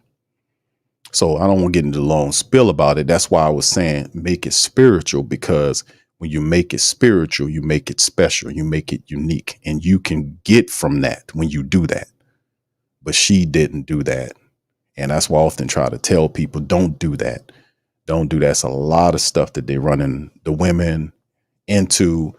And it's just, we need some resistance, people. We really do. We need, where are people? I often like Esther. I was talking about Esther bringing back the term heathen. I was like, man, it's a filthy heathen culture going on right now. Where my people at to step up and bat these heathens back to hell and shun this stuff? Where are all my people at? Where are we at? Why are we sitting back watching the heathen culture taking over and be like, hold on, man, we're not going to do that. We're not going to stand for that no more. We going to bat you back to hell. We going to stand up. We not letting you do it. Where my people at? Where my people? Where the resistance at, man? Where are we at? Where are we at with that? But man, listen, prayers and blessings to you, brother. Hey, I ain't want to go on that spill, but yeah, you kind of touched something there when you said that, man, about your son. So I can feel the pain, because it's a pain. And then a lady I knew from a time ago, she passed away from cancer. And this was a year ago. It's weird because these people mean a lot to me, and they were within years of each other passing away. And I was like, and that impacted me. I'm like, wow, man, what's going on here? What's happening here? Because you'd never see you in that area going through. You see other people, but not necessarily you'll think it's you. You get what I'm saying? And you're not prepared. How could you be prepared for something like that? You don't think you will be in a position to feel that, but some do, some don't. So, but prayers to you, brother. The pain, man, that you must feel, man. I felt the pain, bro. Just get spiritual, man. Just get spiritual, bro. Don't get bitter. Don't get to chemicals and drinking and all that other stuff, bro. Get spiritual, because that'll help, man. That'll help soothe some of it, because that's what happened with me, man. I wouldn't be, if I wasn't strong, as I wasn't as strong spiritually, you wouldn't be seeing me right now go through that. My sister passed away. My best friend passed away. A lady I cared about a long time ago, was so sweet. She passed away. You wouldn't see me. I would be somewhere else. I would be somebody else if I wasn't strong. So, blessings to you, my brother. Much love. All right. So sad to hear that, man. I'm sorry, man. Lewis says, great chance for Kubiak to become a force. Ironically, his success depends on getting the most out of the players we already have. But if he does, then we'll have the chance to build on offense. And if it's not like we don't have, we haven't seen before teams take that been losing and the next year they turn into something else. We've seen it recently, and I often talk about it. The Houston Texans. The Houston Texans was losing for years, and they hired one man, and he came in there and gave all of those young players and some of them veterans confidence and made them believe we are the Jesse Jack stuff. You are somebody. He made them believe that, and then he took that, built on it, and even when I remember I had the reporter, man, on that covered the Houston Texans. Shout out to the reporter. We're going to be bringing him back, when we play the Texans. He was cool. And he talked about how everybody loves DeMeco Ryans. Sorry. Everybody loves him. In the media people, he talked about, man, we love him, man. He said love. And I'm sitting up here saying to myself, man, I wish we had that feeling again. The last time we felt on the matter energy of of happiness and like that about a coach was Coach Payton. But the reason why is, like I said, you can't attribute that affection for Coach Payton as a coach to Dennis Allen, because he's not that personality.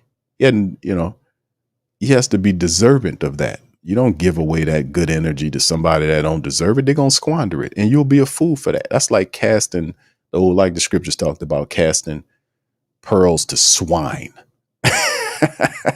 No, I ain't calling a man a pig. I'm just using the comparison. You don't give your energy to somebody that don't deserve it.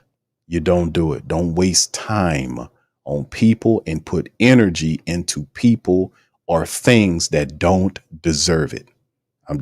You'll save yourself some heartache, man. Real money. All right. But once again, big shout out to my dog, Willie, man. Yeah, man. Just stay close, bro. Stay close, man.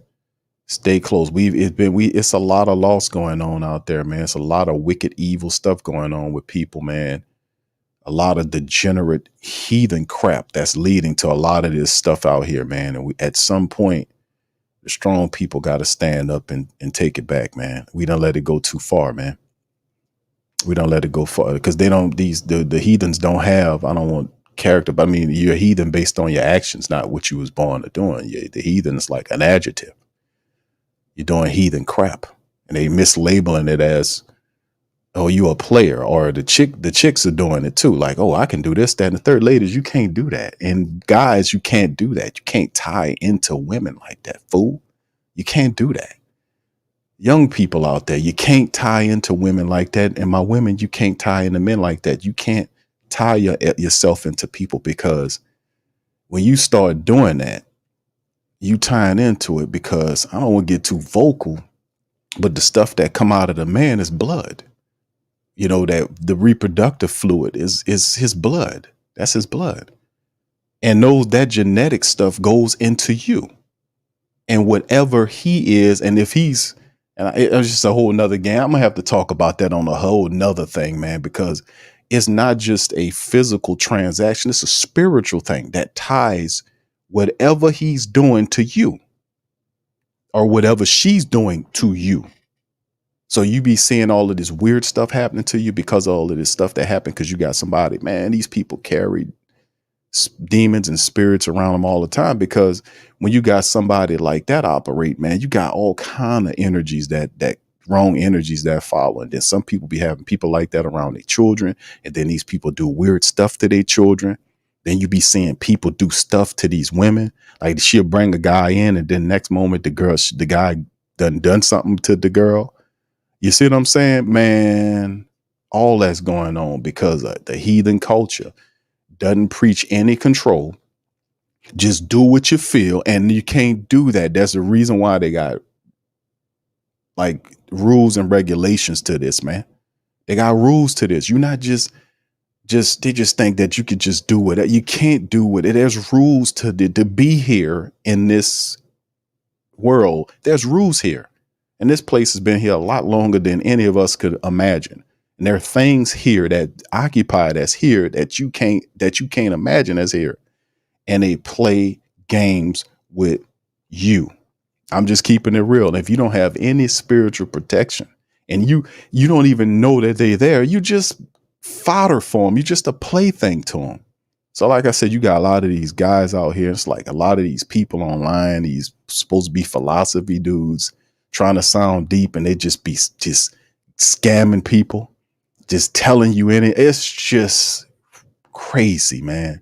It's crazy, man. I hate to go on a spiel like that, fam, but it's just some of this stuff. I probably gonna have to start a podcast on it, man. All right, Rated R says, what are our chances are Spencer? Yeah, what's up, Rated R? Good to see you, man. Says, what are our chances Spencer Rattler starting over? Nah, man. Thanks for that laugh, man. I was the Willie. I still feel sorry for Willie, man. Willie, I feel so sorry for you, brother. My condolences to you, brother, because I know what that pain feel like, brother. I done been feeling that for a long time, man. Like I said, man, you just get close to the Most High, man. Best way you can. Stay positive, man. Stay close, man. So many people, man. But Rated R says, what are the chances Spencer Rattler starting over Carr? I would say probably 0 chances. Rated R. Thanks for the laugh, man. All right. YO said, I look back and forth between offense and defense. What you think, Q? He says, I like the back and forth between off. Oh, yeah. Okay. No. Yeah, it's true early on, but I kind of expected that, to be honest with you, fam. I kind of expected that because the Saints defense had not really changed that much based on philosophy. You see what I'm saying? The philosophy is still the same, but you added some players that do fit the scheme of the defense. So the defense has not really changed. Now the offense has done a complete 360. They're a total new unit with a bunch of new coaches over there. The defense really didn't change anything. They had a few players here or there, but to the overall scheme and the leaders of the defense is pretty much the same people. But the offense, like I said, it's totally different. So I expect the offense to be behind on the defense, but at some point you're going to start seeing the offense, if they're really showing progress, press, kind of get up closer to the defense and make these practices more competitive. So we starting to see that happen. And so YO, shout out to you, bro, for recognizing that. All right, big ups to y'all. And I thank all of y'all, man, for giving Willie support. Y'all know, man, and a lot of people that's throwing these prayers up know that they had loved ones, fam. Everybody in this chat had people that they cared about or that they loved that are not here. And I'm talking about recent. I'm talking about inside of the last 5 years, that people they really love and care about are not here anymore, So yes, brother, we all feel that, bro. We do, I feel it, and like I said, I share it with y'all because it's good. It's good to let y'all know, where's Q at? I don't want to be holding it all in because you're not supposed to do that. It'll destroy you. So you have to be able to let it out. You got to be able to, because it's human. You got to be able to let it out and let people know how you feel, man. Don't let it, fester inside. It'll destroy you. It'll destroy you. We're not designed to do that. We have to be able to let that out. So you can see all the family members throwing up prayers and condolences, man. Thank y'all, man. Appreciate y'all. Thank y'all. All right. Thank you, Rated Off, for the super chat, man. Says who that? What are the chances Spencer Ritter starred over Carr? Okay. Thank you, man. Number one, we give you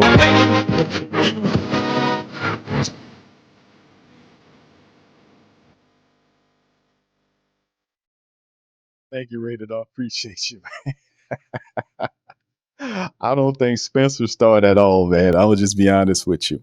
Even if something happened with Derek Carr was funk and, he was terrible, he was awful, it would still be Jake Haener. Now, and I've said this before, and I just thank you once again. Thank you for the super chat.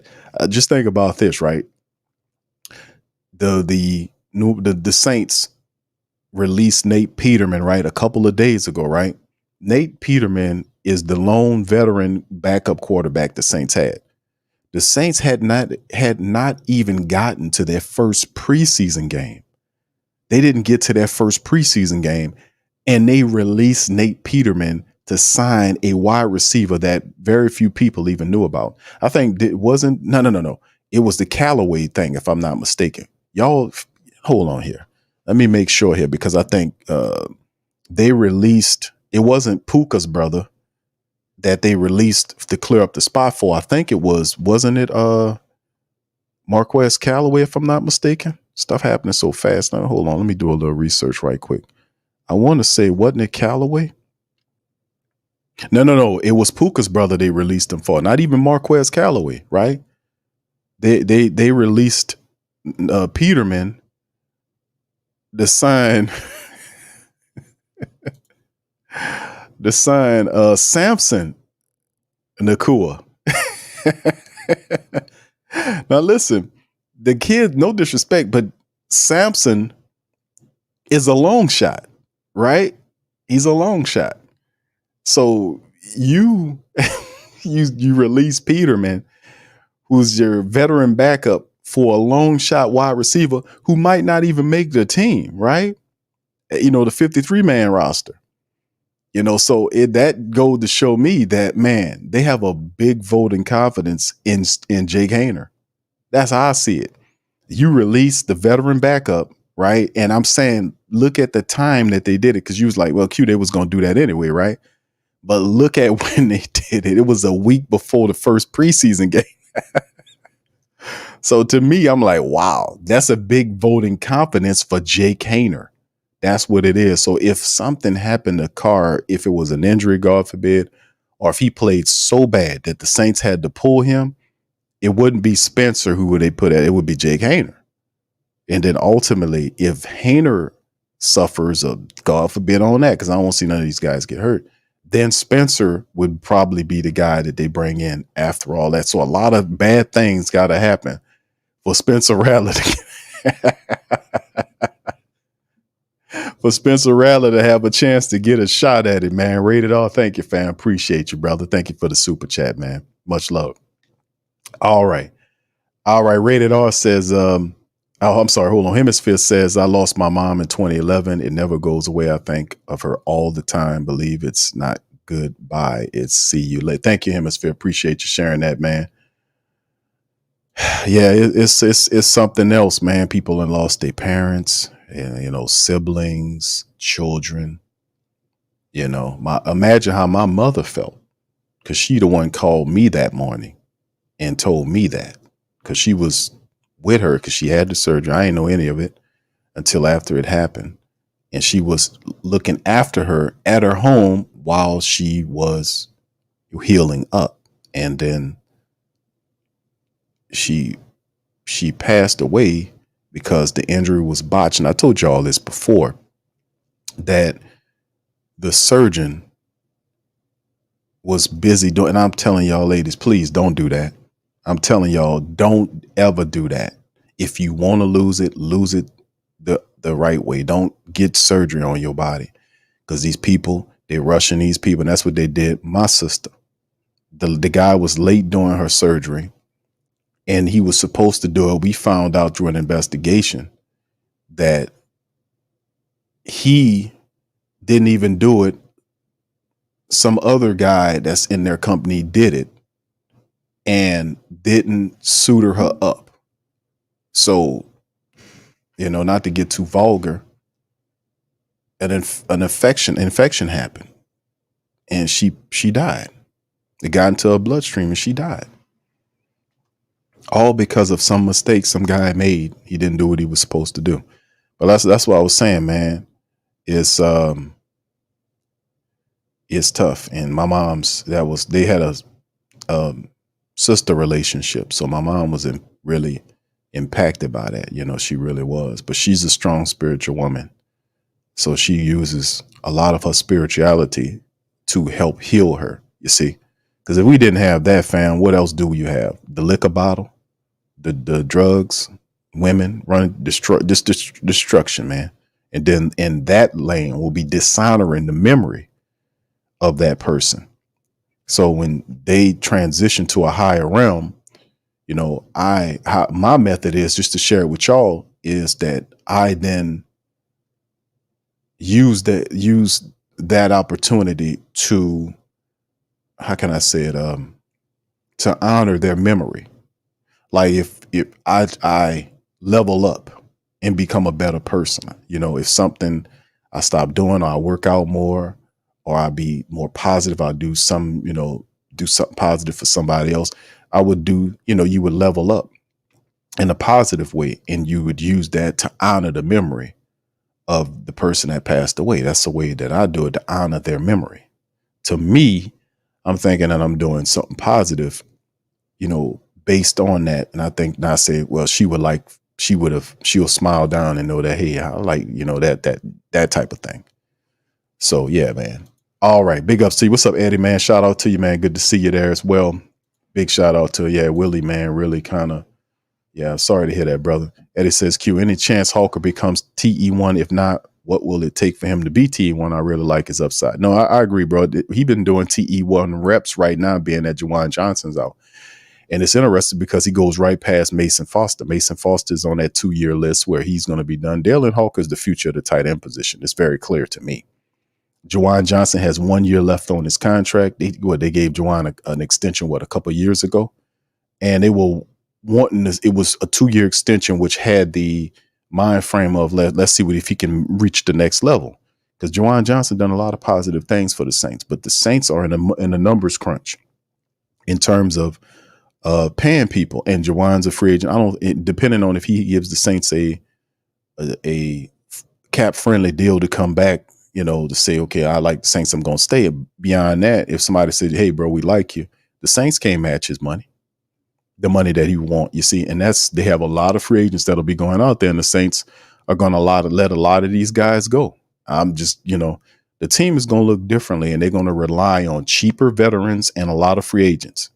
So they'll pick and choose which ones they can bring back. Like if Chase Young balls, I think Chase Young should be a guy you bring back, because it is you decided on Chase Young when you brought him in here to stall out development of Peyton Turner, right? It don't make any sense. You spent the first round draft pick on Turner, right? This is supposed to be the guy that you like. You selected this guy with the first round pick, and then you bring in Chase and give him his $12 million, and then you say, okay, what is Turner supposed to do? And you turn on his fifth year, which you were supposed to do. Then what the hell you do with that guy?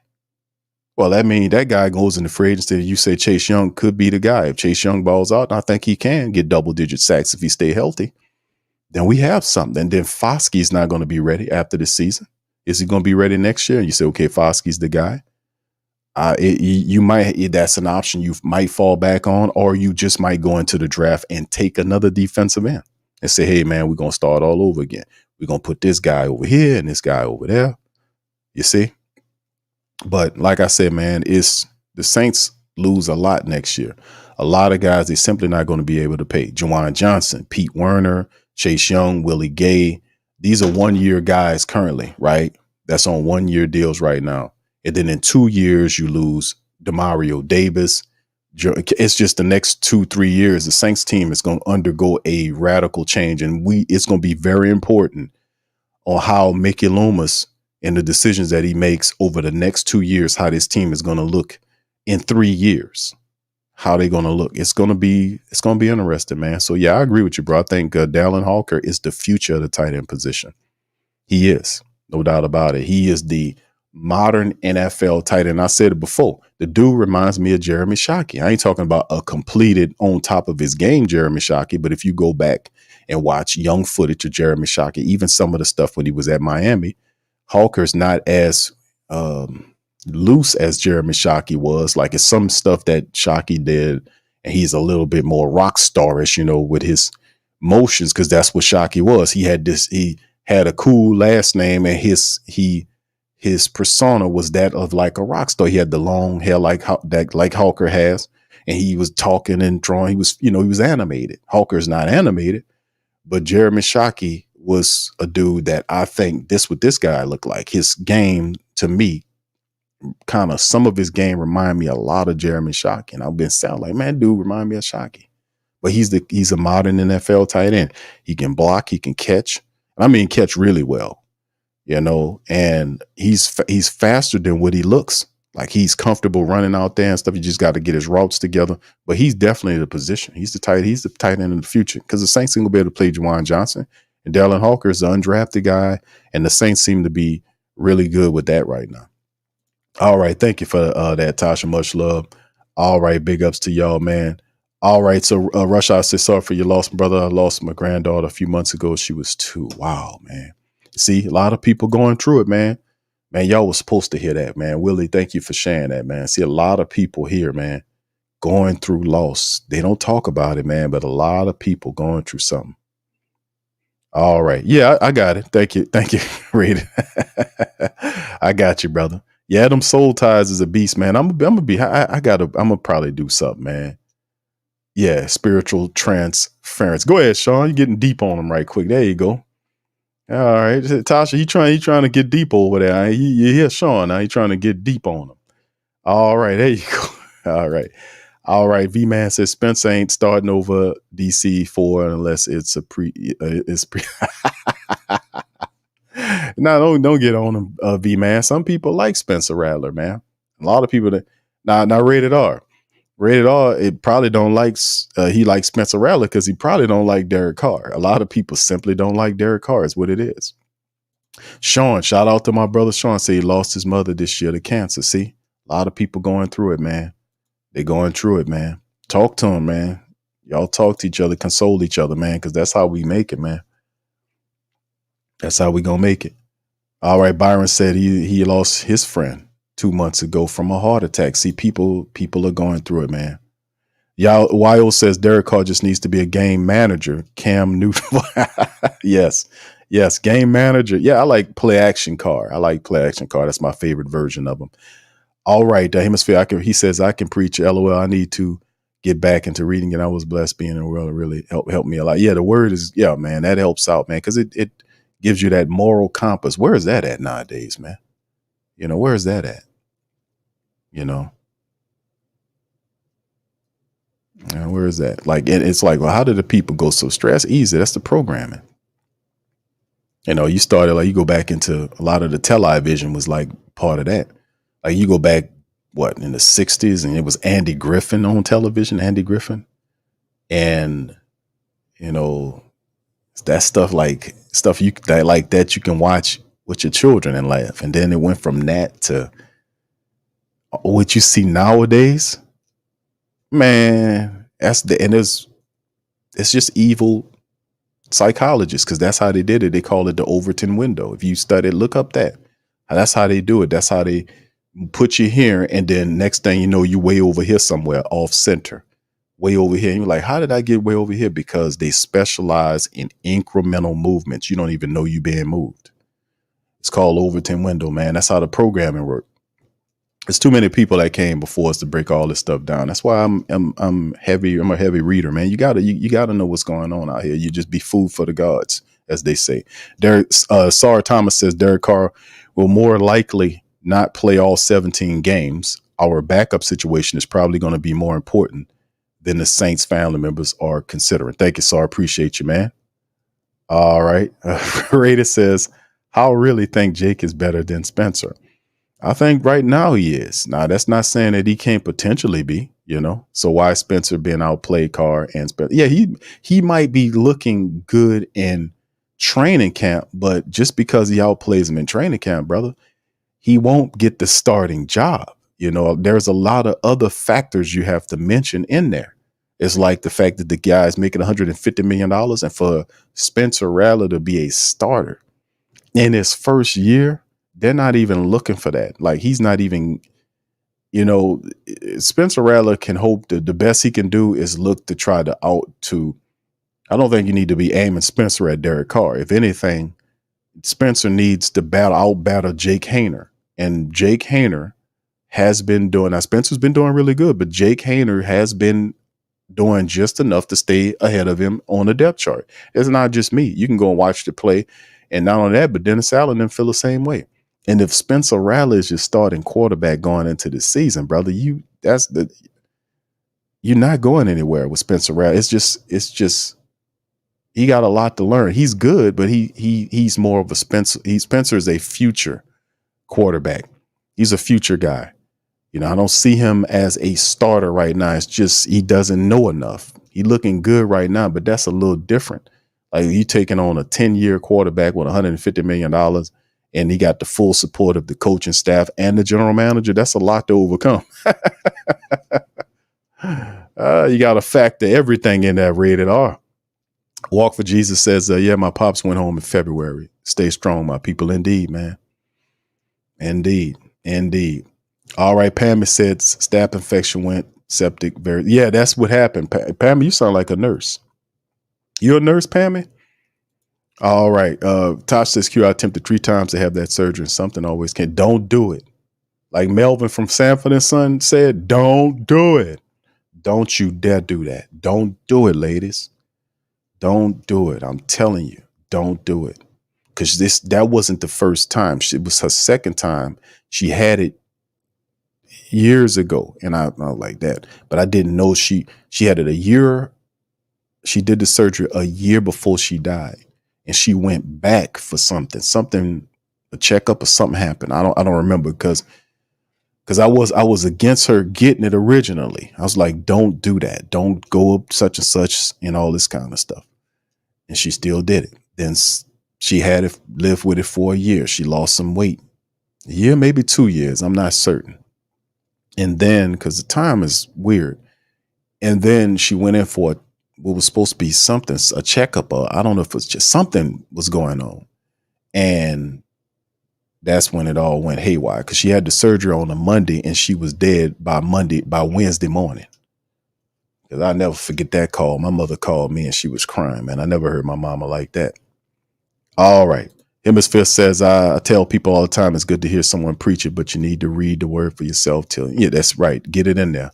It'll speak to you personally and give you what you need, the Father creation, you know. And a lot of people now, I get a lot of people, a lot of the young people and the people before them, they're not really, I ain't gonna say they're not spiritual, but they got something that's more physical than anything else. Like they geared to the material stuff. They got like a material spirit, like, you know, that type of thing. And they got some people that is, you know, it's just a unique mix. But what I'm saying is that even if you are that person, you better understand that what you don't know can hurt you. And what you do know, if the things that you do know can empower you, it can serve as a protection mechanism, because you need to know this stuff to protect yourself from disemboweled spirits that's around you that you can't see. That, like, for instance, there are weird cases of people that hurt somebody, right? They got mad enough, and at that moment, they were able to be possessed by what they call walk-ins. This is real. And then the moment they calm, you know, then when the deed is over with, the damn thing leaves them, and they stuck with the result. They had a lot of guys that was locked in jail. I remember seeing a special about this a long time ago, and it was guys, like regular guys, like a guy to go to work, didn't harm nobody, and 1 second he got mad on something that happened, road rage incident, something at a football game where somebody did something or said something, he lost his cool for a second, and then hurt somebody and maybe got him off them or whatever unintentionally, thrown, life gone. Demon one. Just that easy. That's why I'll be saying, man, it's stuff here, and it's not just that aspect of it. It's also other things that's connected to it too, because don't be sitting up here pretending like a lot of these people you see on television that's famous, these people already done sold it, man. And that's real shit. That's real money. They got so many books out there, and people that used to be in it that broke away. The chick that was the wife of the guy from Kings of Queens, I don't remember the lady name, but she was talking about a lot of the weird stuff. And then the problem is, a lot of times that the regular folk that don't know enough about it, if they did, then a lot of this would be stopped. A lot of it was because a lot of stuff tied to with the babies, all the babies turning up and all this loss. If you knew what was going on around, you would know you can stop it, because it's really based on you, because these people don't have no control. They're going to just do whatever these beings force them to do, because most of them make an arrangement so that they can get whatever knowledge these creatures want to give them. It's just weird, man. It's a lot of stuff going on. People got their eyes closed, man. And I just don't get it. You can't be like that here. You're just going to be open for getting screwed over, man. That's the real. And I keep it real, man. All right. But anyway, Hemisphere says, he says, I am the father of fathers. I didn't have a father growing up. That spoke to me. All right. Thank you for sharing, brother. Shalom to your 504 doc. Big ups to you. Tasha says Q. He's deep most of the time. It's just during football season. Now, hold on, Tosh. You can't talk like that about my brother, man. You done crossed the line, lady. You can't talk like that about my brother. You know, it's football season. He turned into a genius.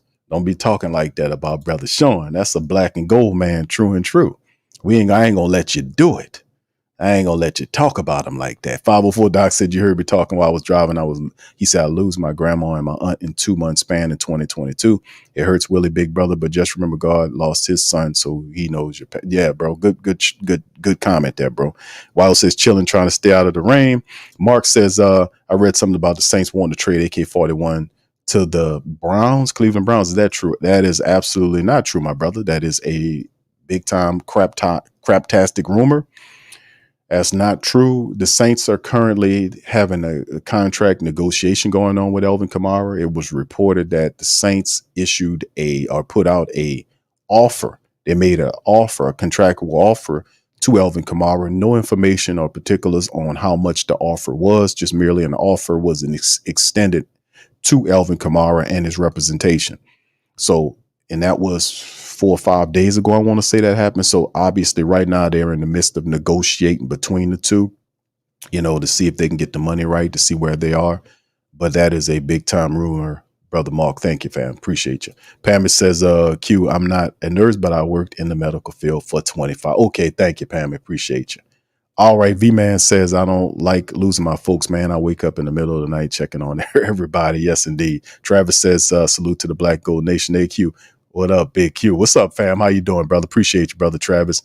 Sean says, true Q self. So, yeah, it's definitely there, man. I've been, man, listen, man. It's a show I got to do, fam. It's a show. It's so easy, though. It's like you just got to know. Because you don't get there without having the talent, right? Most of them is. Like I was watching a boxing match last night, the Terrence Crawford fight.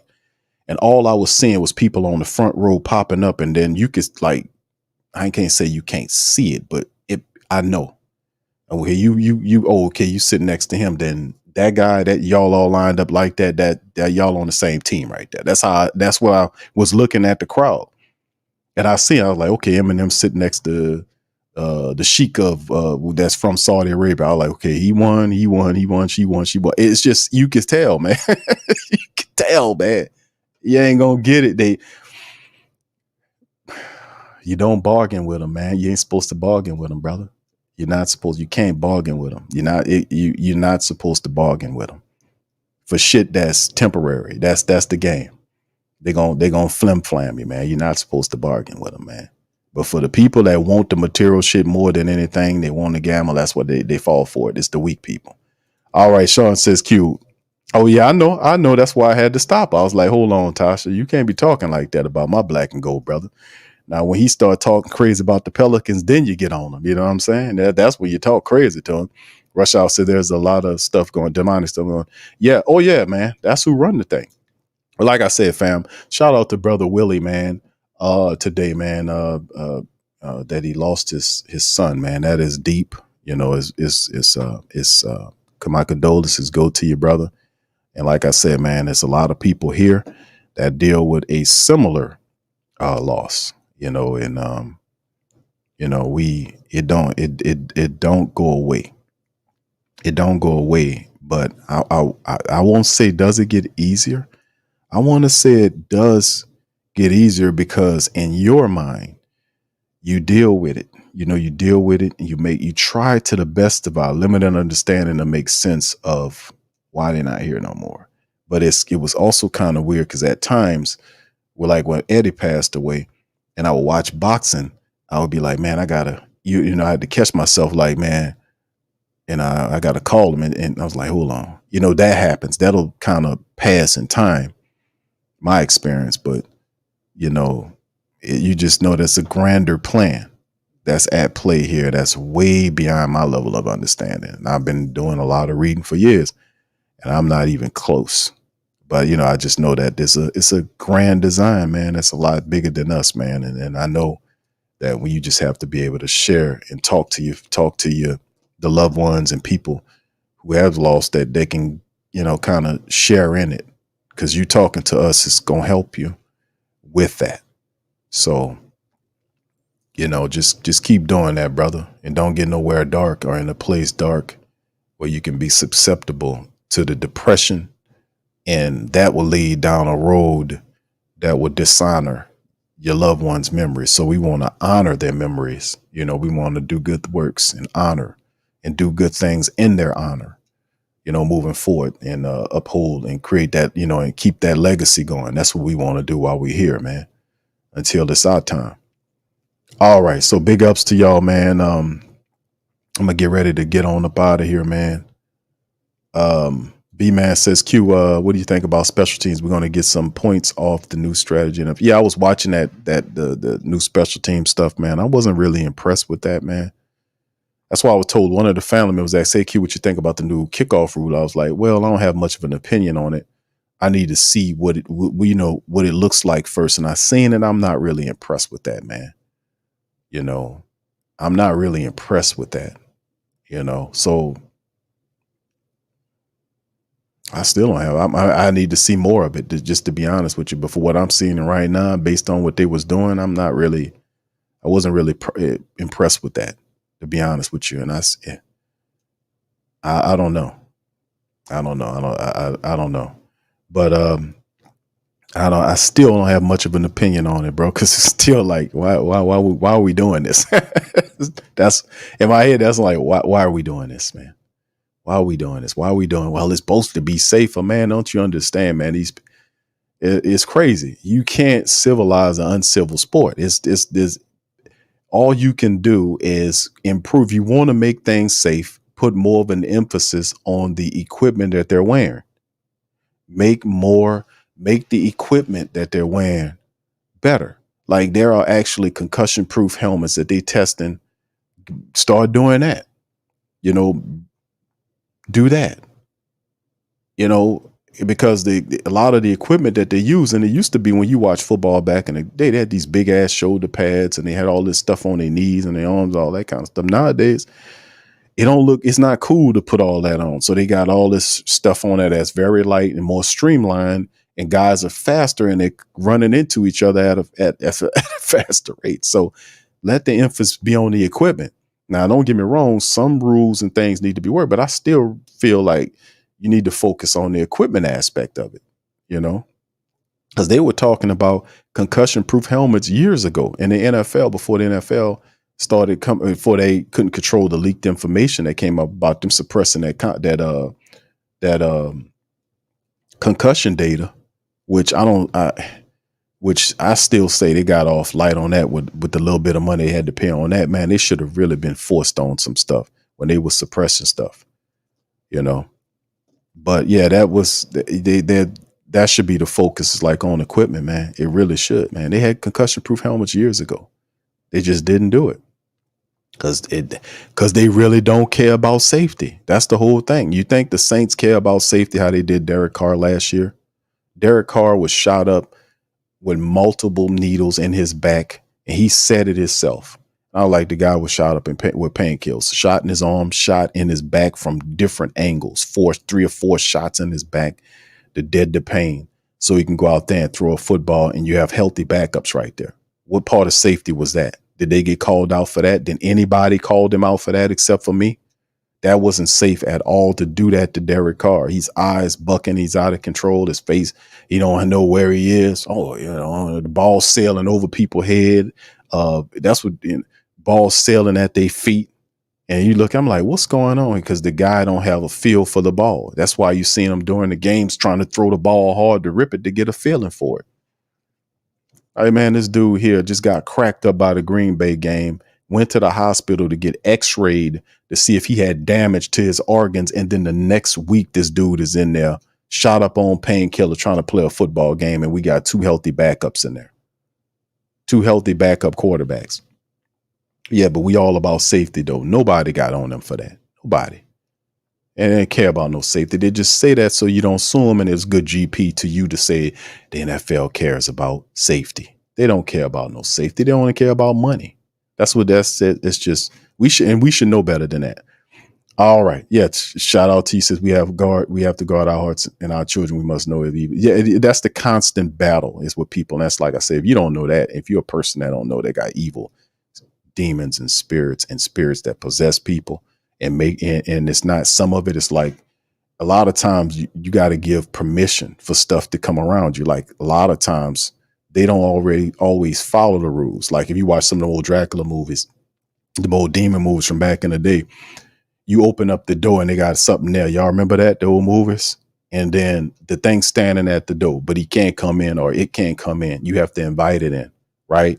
And it's the same thing with the body. Like they have to have permission to be there. They have to be given permission. That's why it's a bartering thing. Hey, listen to me. We can share this body, but listen, I got some knowledge that'll help you make you a rich person. All that kind of dumb shit. Then it's a lot of the really other stuff that goes on with it, a lot of it, and people don't know nothing about it. And as long as they don't know about it, them people kicking their ass. How you gonna fight something you don't know nothing about? You can't. You can't beat something you don't know nothing about. That's the point. That's why they operate like keeping you ignorant about these topics and subjects. Because nothing that they're doing is empowering. It's not empowering to tear people families up. It's not empowering to confuse people sexually. It's not empowering to muddle the lines from an age standpoint on how old this person have to be. It's all of this is like unnecessary. This is heathen shit. This heathen crap. Real shit, man. It's real. Kicks the ventures. Oh, hold on. Travis said Bud Crawford demand great fight card on last night. We need a fight card like that in Louisiana. Yeah, I watched the Bud Crawford fight. I wasn't really impressed with Bud's fight, man. Wasn't really, and I really thought Bud didn't win the fight by unanimous decision. I thought it should have been more like a split. And it was really close to call. I give the edge to Bud Crawford. I think he did just enough, but that fight right there didn't look good. That wasn't a good looking fight. And they kid Shakur Stevenson and called his fights boring. Then Bud Crawford goes out there and has a pretty much boring ass fight against Israel Matarov. And it's a dude with 11 fights as a professional.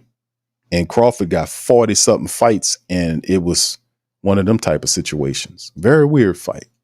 Didn't look good at all. And now he's looking at Canelo Alvarez. Man, stop that, man. 154, and you talking about going up to 168, bro. Cut that out, bro. Just fight the fights around your area. All these dudes chasing the money, man. Come on, bro. Get the money where you are. They chasing Canelo for a bag when they should do. When they should already have a bag. Or make yourself the bag, man. Why are these guys like this, man? I don't get that. I don't understand that. How you acting like the only guy in boxing with a bag is Canelo? I'm like, no, he's not the only guy. Canelo making money, but you establishing him as that. Go get your own, set yourself up, fight somebody else. Go fight Boots Ennis. They don't want to do that. They don't want go and take risky fights. They won't fight these people. They won't add on to this. Your legacy, you add on to your legacy by fighting dangerous fighters. That's what you're supposed to do. Stop running from these other people. Fight these guys. That's my taking on it, man.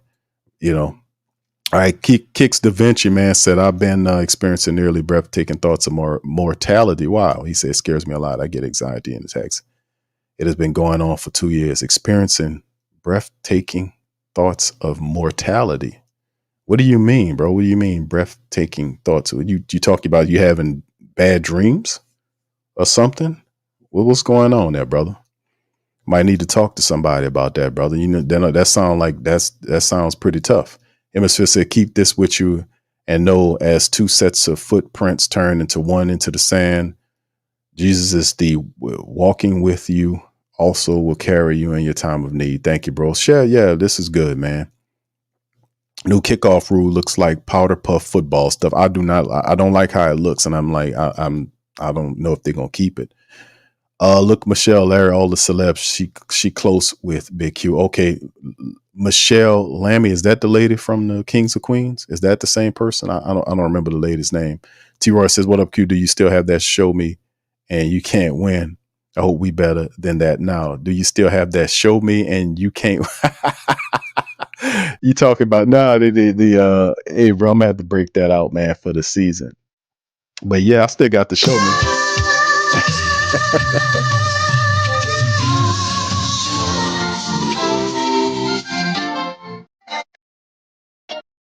That's it, man. When I bust that, man, that was the model for last year. It's gonna be the model for this year too. Shout out to Barbara, man, because she was the one that put me in the mind to say Q put that showed me on that the Michael Jackson one from what was it from Michael Jackson from man, come on, man. A lot going on upstairs here, fam. All right. Travis says, can we get better men's and women's teams in the Olympics? Travis says, well, that's the daddy and uncle fault because he don't want them to lose his job. Kendall says all because they didn't believe in James Crazy. Y'all remember that? I'm just being honest with you. The whole thing with this is, and that's why I call the Saints out, man. People, I call them out all the time. It's just like some of them don't do that. Saints was doing all that stuff with that got caught up in that molestation stuff with those people, and they were boycotting them. Y'all remember that? Put one in the chat if you remember that. They were hiding the information for the Catholic Church that time. I dressed them down on that one. That got swept up on the rug. I dressed them down on that. Ain't not too many people gonna do that, fam. That shows who you are as a person when you step on them when they're doing stuff like that. That's why I say it's a different thought process. Toster says, Q, do you show on these topics it's needed? On these topics that we're talking about? Yeah, you might not be able to do it on this medium because these people here, they get real wretched. They get real raggedy on some of these. Like I got a sports show, but I guess that's definitely be needed, man, because I can probably add a little something to that. The Space Ghost said Matt Ramoff had 7 million amateur. He said 7 million amateur fights. He's a quick study. Yeah, he's I watched a lot of Matt Ramoff stuff. He had a very lengthy amateur past, and he's a dangerous fighter. But still in all, Terrence Bud Crawford also had a lengthy amateur resume, and he has 40 plus fights. He's 41-0 right now. So, it's supposed to be a gap in experience there, and like I said, Matt Ramoff showed him a lot of respect, man. Showed him a lot of respect. All right. Yeah, he showed him too much respect in my book. He should have pressed on it a little bit more. Travis says, nah, Boots not ready, Q. But he says, but I would handle my business at 154. And I don't know, bro. Listen, dude calling him out, he got a belt. And he done already left the welters, but that's, to be honest with you, Boots been calling out Terrence Crawford. He been telling. They don't want to fight Boots Ennis because Boots Ennis is dangerous. It's like they don't want to do what Jared Anderson did last night when he fought Martin Bacoli. They'll warn them about dangerous fights. Like, hey man, because when I seen Jared Anderson get on the fight card with Martin Bacoli, I said, oh man, that's gonna be a tough one there. Because Bacoli's 6'6", he's 260 pounds. He got power in both hands. He stands tall when he punches, and he's an interesting heavyweight because he punches from all angles. It's weird.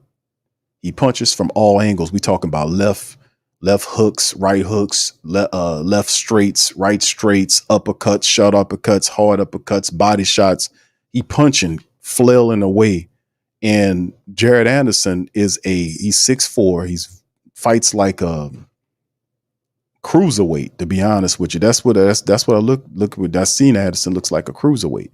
High punch volume, like he's a heavyweight, but most heavyweights don't have that type of punch volume that he has. And I said, okay, if Jared Anderson is going to beat Martin Bacoli, a bigger fighter, then that punch volume is going to matter. And plus, can he take him into deep waters? Could he get the big guy in the deep waters, which means into the later rounds? The only problem was Bacoli increased his punch volume to match that of Anderson. And it was maybe one small fragment of the fight where Bacoli wasn't active. And and listen, Jared Anderson was landing some good punches and he hit hard as a son bitch. Bacoli, it's like I said about Anthony Joshua and some of them other heavyweights. Every punch that Bacoli hit Jared Anderson with hurt. The jab, he had a shotgun jab. And when you say most people they know what a shotgun jab is. It's a regular jab. And that jab hurts, and he's a big guy and he's leaning forward and leaning into his punches. So he's putting all 600 plus 260 pounds behind every shot he's throwing. And when he would hit Jared Anderson with body shots, you could hear it. It's thudding shots, which means everything you're hitting him with hurts. So, so now I was like, Jared Anderson can't do that. You can't stand up there and take Bacoli's punches because everything feels the same way. Like he was hitting him with body shots that was just, That was tough. And ultimately he knocked him down, and Jared Anderson never been knocked down in his professional career. He got knocked down in the first round, got up, fought well, took a lot of punishment, dished out some punishment. Then when he got to the 5th round, he knocked him down 3 times. And the first time he knocked him down, he fell down kind of, I ain't gonna say comically, but he fell down in a way where, it was like, oh, that's the way, because his arm kind of slipped and he went face down underneath the ropes. And he kind of got up, and then Bacoli just finished him off. The referee stopped it. And then at the end of the fight, you can see his lip was bust. Bacoli beat on him pretty good, man. And that's the kind of shit that they're trying to avoid.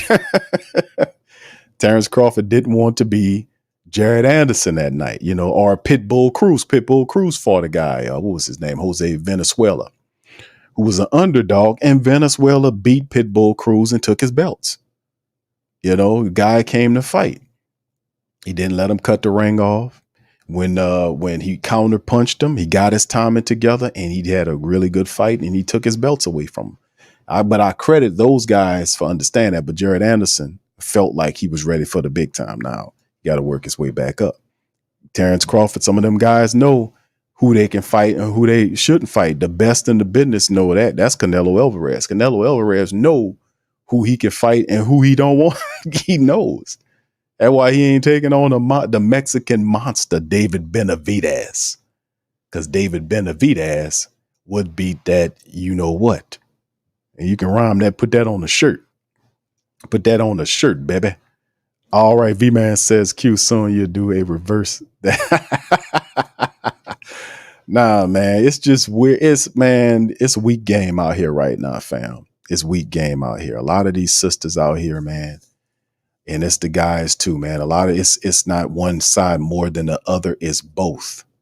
Because the sisters, a lot of these ladies out here are wanting men that are weak men. Like they're saying a good man, and this is not some of the sisters that got their mind right. These are some of these inexperienced or young. When I say inexperienced, I mean younger minded people.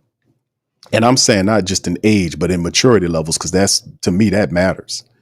Like, and I talked about, and I told Tasha and showing this before, it's like I was working on something. I need to finish this up, man, and get this out here. It's like, it's a code, like a relationship code that you got to offer. It's a set of questions that you got to ask people about when you're trying to get in a relationship with them, man. We ain't asking all the right questions. You're supposed to be asking questions about the parents, the mental history, the criminal history, not just all that, the work, but when you got a job somewhere. Nah, not just that, but it's other deeper stuff, like about their family. What is your relationship to this, to your, it's a bunch of stuff, like, cause you got to remember, if you then get intertangled with that person, a lot of what they have that's attached to them, all that energy, and you are involved with them in all these different ways, that comes to you. If this person is dealing with curses or things that they're not addressing, all that comes to you. And people don't understand that. They just pay close to the physical. But in terms of what the ladies are asking for, some of the younger and less mature people they want a man. They consider a man that give them everything, like a person, like the dude can't have not contradicting thoughts, but thoughts that don't sync with what their thoughts are. Insofar as, like, she might know something, you might know something, but what if she or he knows something a little bit more? He got a little bit more in-depth information on it, because that's how it is. I might know something more than you. You might know something more than me. But if you breaking it down to me, you educate me on, I was like, oh, okay. You will lift me up on that level of understanding. You get what I get? Did you get that, baby? Did you get that? But some of these ladies out here, I just looking at some of them online, they don't want a dude that's strong here, that got it, that understand how things really work in this world, because not only that that he reads, but he uses his experience of what he's going through. And that forms his, that he has that thought process because he understands this. He's seen his friend or his family members go through this, and that experience sticks with him. And that's a key that he done develop, that they develop.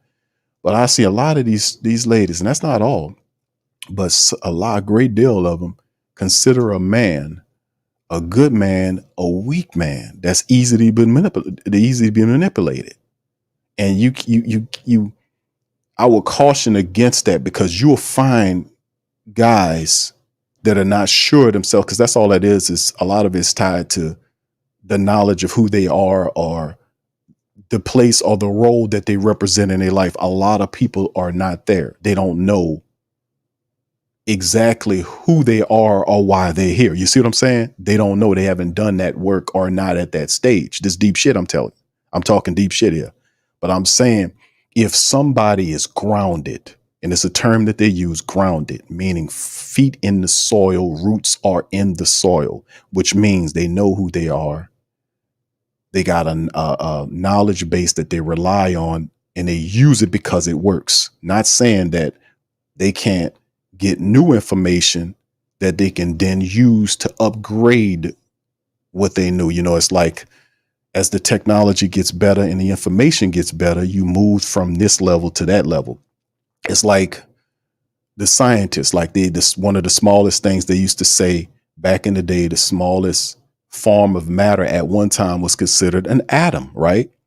But now that the technology is way better since they made that recent discovery, now that you see the technology shows a lot smaller particles of matter, from quarks to biapertures to whatever they got now. You see what I'm saying? So you're not going to stay and keep in your mind that, hey, man, you know, today the smallest particle of matter is an atom. No, the technology has improved, which has thrown that out. That's antiquated now. You see what I'm saying? That's living information. A lot of that you can apply that to your circumstance, because you need living information. You need living because you're a living being. But a lot of people haven't done the work, and they're simply just taking templates from stuff that they see from a celebrity on television or something, or whatever the case may be. And they taking these people as templates, and then they're imposing those images or their view on themselves. Like, yeah, this is who I am. But that's not who you are. You ain't do the work yet, fam. But I notice a lot of that. And it's not just the ladies, the guys do it too. They want to be manipulative. But the key to it is not to be manipulative, is you just have to understand what a manipulator is, and understanding the attributes of a manipulator, or a scammy bastard, or something like somebody trying to scam you, or somebody trying to play games. Is keys to every one of these things that you can pay attention to understand who these people are, who this person is. And like I said, and then another thing is, it's just the questioning. You gotta know how to question these people, because you don't know because a lot of these people, man, you don't know where they coming from. A lot of us that have not been brought up in the same environment, and questions are necessary, and discipline, spiritual and sexual discipline, is necessary in this age. And let me tell you something right now, they got stuff out here that's tearing people up that the doctors don't even recognize. You know, weird stuff going on out here. They're not even talking about all the stuff that's going on. So when you got a heathen, filthy, sexually undisciplined culture going on, you got all kind of weird ass diseases out here. You got cancers that's out here that's actually transmissible. They don't even tell you about. Knowledge is necessary, fam. That's why I said it's deep shit going on right now. Maybe I need to start talking about this on a different platform. All right, Travis said Bob Arum told Anderson he wasn't ready yet. He did tell him that, and he knows now. All right, Randy says Boots is impressive, but he ain't on Crawford's level with the win at 154. The ball is Crawford's yard. All right, thank you, fam. All right, all right, thank you, Tasha. All right, Sean said those type of women like be in control. Yeah, and you got to watch that too, ladies, because a lot of ladies are buying into the stuff. And listen, everybody needs somebody. You see what I'm saying? It's just a lot of weirdness going on right now, fam. A lot of weirdness going on. It's trying to confuse the people, trying to tear the people up, lie to the people, use these political apparatuses to tear the people up. I know they got people right now, fam, that's suffering, that lost people in their family. Like we talk about people that passed away, and this stuff going on with who you gonna vote for, and it's splitting the families up. And I'm sitting up here saying to myself, first of all, you don't need to tell nobody who you gonna vote for. That's a private matter. You don't have to tell them that. That's like telling them your medical history or how much money you got in your bank account. You don't have to tell nobody that. That ain't none of their business. Who, and then the families are at odds. I mean, blood families upset, not talking to each other because they ain't doing it. You don't know that fucking person. You don't know. And then truth be told, it's the same party. I keep telling people that. It's a game being played. It's the same team. They can't do nothing without each other. They don't. That's what I'm saying. It's they work together against all the rest of the parties. You can't get but one dude. Is either this dude from this over here or this dude from this lady from over here, whatever. And people don't think for them. Say, hey man, you know what? That's true. When did the last time we get somebody that wasn't from these political mafias? It didn't have. How long has it been? It's the same team. They don't get it, man. You start reading, you're going to get it, man. Don't let people manipulate like that. Don't let them people tell you and your family. Your family, y'all been through stuff your whole lives. Y'all fought through stuff. Y'all worked together, consoled each other. Don't let that tear you up, man. I done seen that. People getting towed up because of who this dude, and you don't even know them fucking people. It's amazing to me. You got your blood people over there that was with you when you was down on your ass and you mad at them because something like, what? Man, we got to do better than that, man. That's straight up manipulation, fam. It's the same team. It's the same team. Don't you see it? Go read about it. Go read, fam. Go look up the histories of these people, man. Go look up to whoever you want to go in. I ain't asking you for that because that's none of my business. But all I'm going to ask you to do is go look up where they come from. Go look up the history of each one of these groups that's asking you to go out here and do something for them. Go look up their history. Go look up their history and then come back and see if you still want to support them. That'll get your mind right real quick. Go look up their history. I challenge you. All right. Yo says Q did Clint Kubiak make some creative plays with Taysom Hill. There's reports that's coming out that they're going to use him more as a fullback. They're talking about using him as wide receiver, tight end, more of the same, but mostly they do like him at the fullback position in the use check role. We talked about this before. Dennis Allen said he's still going to do some of the QB stuff as well. So there was an article, matter of fact, that I had listed that they said, and here it is right here. That's a good segue. Saints Taysom Hill could play up to 5 positions in the 2024 season. And the article was quoting basically Jeremy Fowler was talking about what he called the Taysom Hill experience. And this is what he had made mention of. The Saints are leaning into Taysom Hill experience, though it could look slightly different than previous years. As asked around the expectations, Hill could play up to 5 positions: fullback, running back, quarterback, tight end, wide receiver. That doesn't mean he will play all 5, but the Saints have those options available. They'd like to get him some traditional tailback, fullback work. For example, he typically takes a direct snap as a runner. They know he can line up wide and believe that they could be untapped potential there, but the coaches are creating a vision for him, believe he has more to give. New Orleans still values the unpredictability his versatility lends, and the scheme change shouldn't alter that much. In fact, it might enhance it. So this is an article right here, and Jeremy Fowler talked about it. So good when YO asking about Taysom Hill and the role the Saints see him playing, because they are definitely considered like the Kyle Juszczyk role would be a clear, because you need that player. Now you do have Xander Horvath, who I ultimately think will be the fullback. He beats Prentice out, and Prentice might either get waived or end up on the practice squad, or both, you see. But Taysom Hill in the Kyle Juszczyk role, because they have to just switch the roles. We know in order for the system to be successful, we know how the 49ers use it. The Miami has a derivative of it. Different people using the system, and you look at it, you got to have playmakers in certain areas, and the Saints have a bevy of different playmakers. That's why I'm saying the New Orleans version of that system could look really different, because it could be just as good as the 49ers use it, because they have similar stars that can really set it off. Like Elvin Kamara could really, could become, I want to see him be like, lead the NFL in rushing. That's something that I haven't seen him get close to doing, because I don't think it was ever at any point of his rushing career that we've ever seen Elvin Kamara even eclipse 1,000 yards. He came close one year. It was in the C-19 year. He did something stupid. He went to a nightclub when they told him don't do it. He went to a nightclub. He got sick And then they punished him by keeping him out the final game against Carolina. And I think he had like needed like 40 something yards or something like that. Maybe less than 40 yards, could be 20 yards. I'm not certain, but I know it was less than 50 yards that he needed to break 1,000 yards at first time in his career. And the Saints self-punished him because they knew the NFL was coming if he didn't.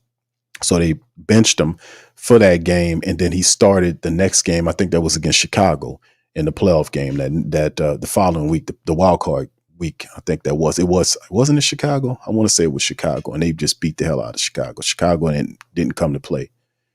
But yeah, that's something you can see Taysom Hill doing, and he can do it well, man. Taysom could be a better Kyle Juszczyk, to be honest with you, man.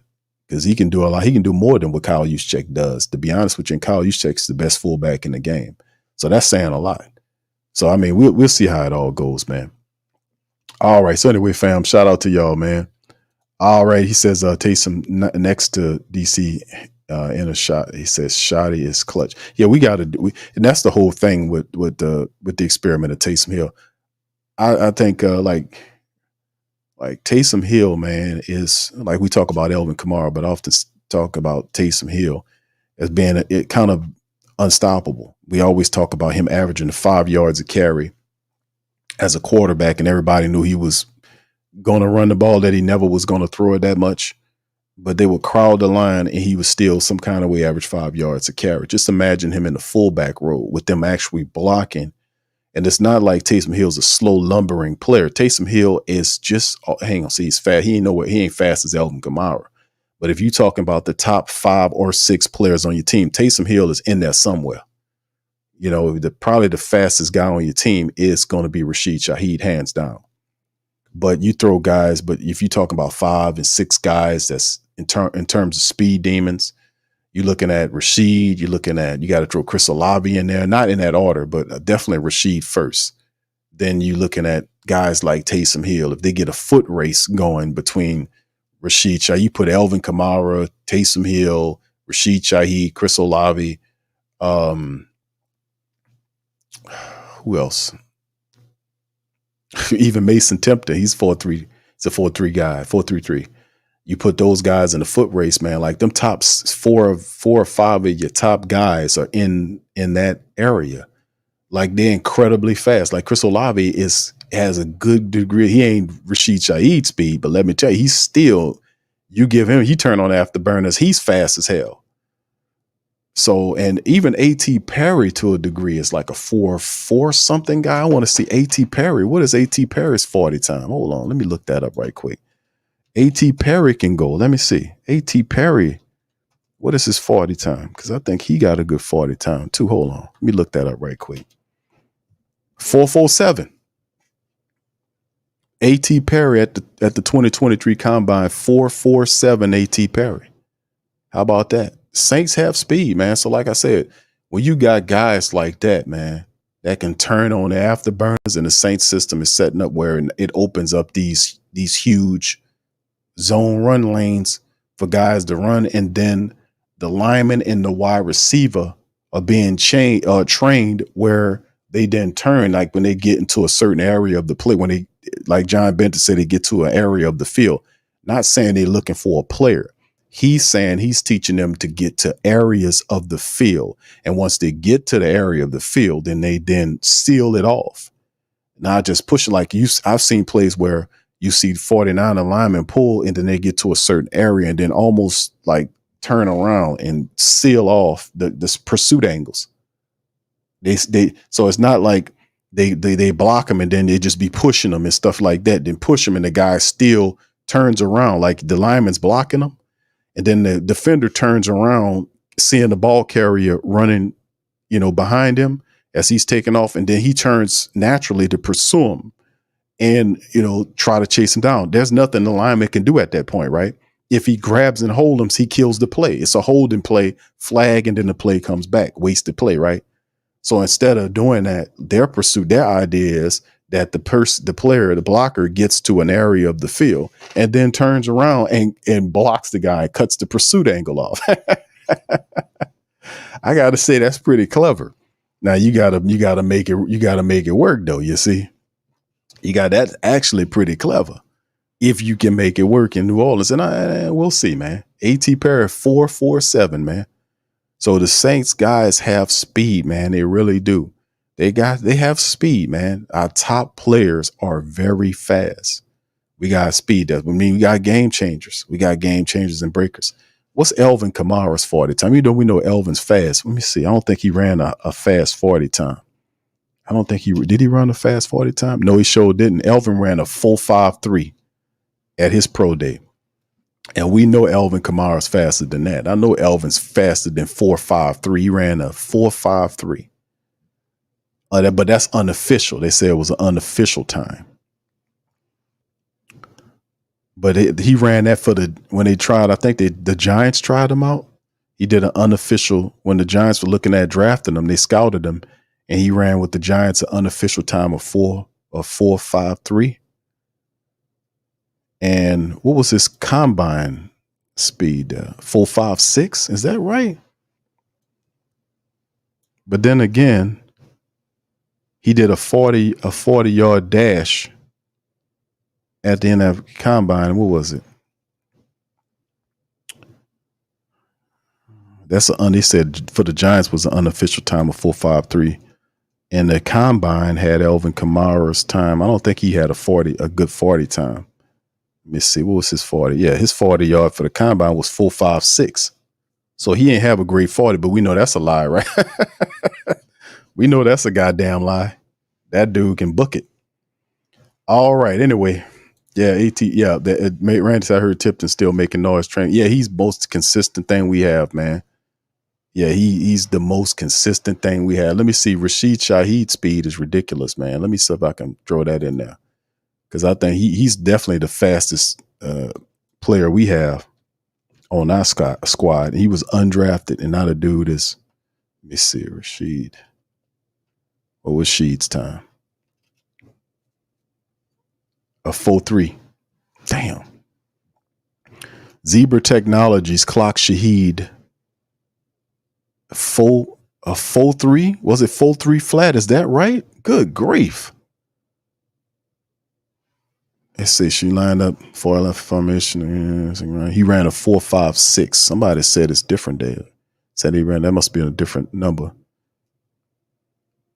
They're saying his numbers here. This is NOLA.com saying he ran. What is it? I just seen it. Yeah, 4.3. It says, truly, I believe he's one of the better receivers in the league with his speed. Burns said there were a few guys who can run a 4.3, but also play 4.3. So, yeah, they were saying he ran a 4.3. That's ridiculous, man. He's definitely the fastest guy we have on our squad, man. That's what kind of people you got here, fam. Crazy fast. Yeah, that's right. That's right. What's up, Gundam? How you doing, sir? 546 Q, A.T. Perry might be the key to making the wide receiver room really go to the next level. He is, man. Yeah, he's undrafted, ran 4.3. Yeah, there you go. Thank you, bro. Yeah, that's A.T. Perry, man. We, like that's what Dennis Allen was alluding to when he talked about that. He mentioned that he talked about wanting A.T. Perry to step up. And I think why he's saying that is because the wide receiver room is lit up with injuries. We know Cedric Wilson came back, but you still got other people out. Equimia St. Brown is still out. And people are dealing with issues. So you got other guys that's coming in. The Saints released Jermaine Jackson. Don't take it personal, but they did release Jermaine Jackson. They still have Kevin Austin Jr. there. Samson Nakia, I want to say his name is.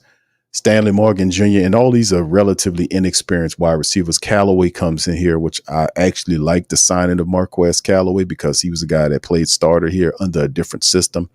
But he also has size 6'2", and his speed is not bad. What is Marquez Callaway's speed? Hold on, I'm speed checking a day. I don't want to make sure these guys. Let me see. Marquez Callaway. What was his 40 time? What was Marquez Callaway's 40 time, fam? Yeah, there we go. Oh, he didn't look like all that. They saying he was 4.55. Oh, I thought he was faster than that. Yeah, Callaway. But even though he looks football fast on the field, he looks faster than when he is. He just didn't have a good 40 time. 4.55 on his speed. He looks faster than that on the field. But yeah, Callaway is a very interesting pickup for the Saints, to be honest with you. that goes along with so much inexperience. I mean, you got veteran wide receivers, Equimia St. Brown and Cedric Wilson dealing with issues. Probably the draft pick Bub Means has a shin issue. So A.T. Perry is definitely getting all of those reps. So if you're getting all those hot game reps where another guy is, and you have to split rather, you're the third guy, you're getting all the reps. And then, you're looking at, other players like Rashid Shaheed's dealing with his situation. A.T. Perry getting a lot of reps. He got to step up. He got to handle his business. So yeah, he definitely needs to do that.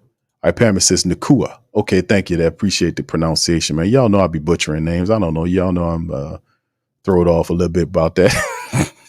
All right, why else is Callaway got hands? He does have hands, and I like Callaway's tough too. His best attribute is getting those contested passes. We covered that in a lot of our scouting shows when Callaway was a member of the Saints in his previous stop. Nakua. Pam, remember that because I'm probably going to need you to put that in the chat again later on as I butcher it later on if it's need to be butchered, because if he doesn't make the cut, then there's no need to mention his name, but make sure you keep that pronunciation on tap for me. I'm known to butcher a name every now and then, just every now and again. Every now and again. Some of them I'm not going to even try. I'm just going to initial you. I'm just going to say, whatever the first letter of the first name is, the first letter of the last name. You got me? You got me. All right. There he is. All right. There it is. All right. So anyway, fam, let me get on up out of here. Listen, man, I hope y'all had a fantastic show, man. Shout out to all my family members. Thank y'all for sharing y'all experiences with Willie, man, and helping him out in his time of tragedy, man. And the brother needs a lot of support and love, and we are here for you, my brother. Thank you for sharing with us, and thank all the family members for sharing y'all experiences with it, because it is a healing. It lets everybody know that we're not dealing with this stuff by ourselves, that everybody is dealing with something. It helps. It really does. It really does. And who said something? The brother said something about, who said that about the visions, panic attacks. I don't exactly remember the message, but it's popping in my head right now. It just reminded me of, kind of wanted you to elaborate on that. I don't know if you did it in the chat, man, but I'm gonna wait a few minutes. If you're still listening, please feel free to kind of put that in the chat. Let me know what's going on with that, brother, because you might need to talk to somebody about that. Lil V-Man says, Q, you made that Pels video. Oh, yeah, I did, man, and they blocked it, right? They blocked it, but it's the video I did with the scene from Friday with Debo rolling up to Craig, Smokey, and Red as they was chilling on the porch. And it's the scene where Debo rolls up on his bike and asks Red, what you got on my 40, homie? And then proceeds to snatch, digging around Red's neck and takes his mama's, I think that was his mama's chain that he said he was going to tuck underneath. Everybody was smart enough to take their jewelry off because they know Debo comes in and he be taking their shit.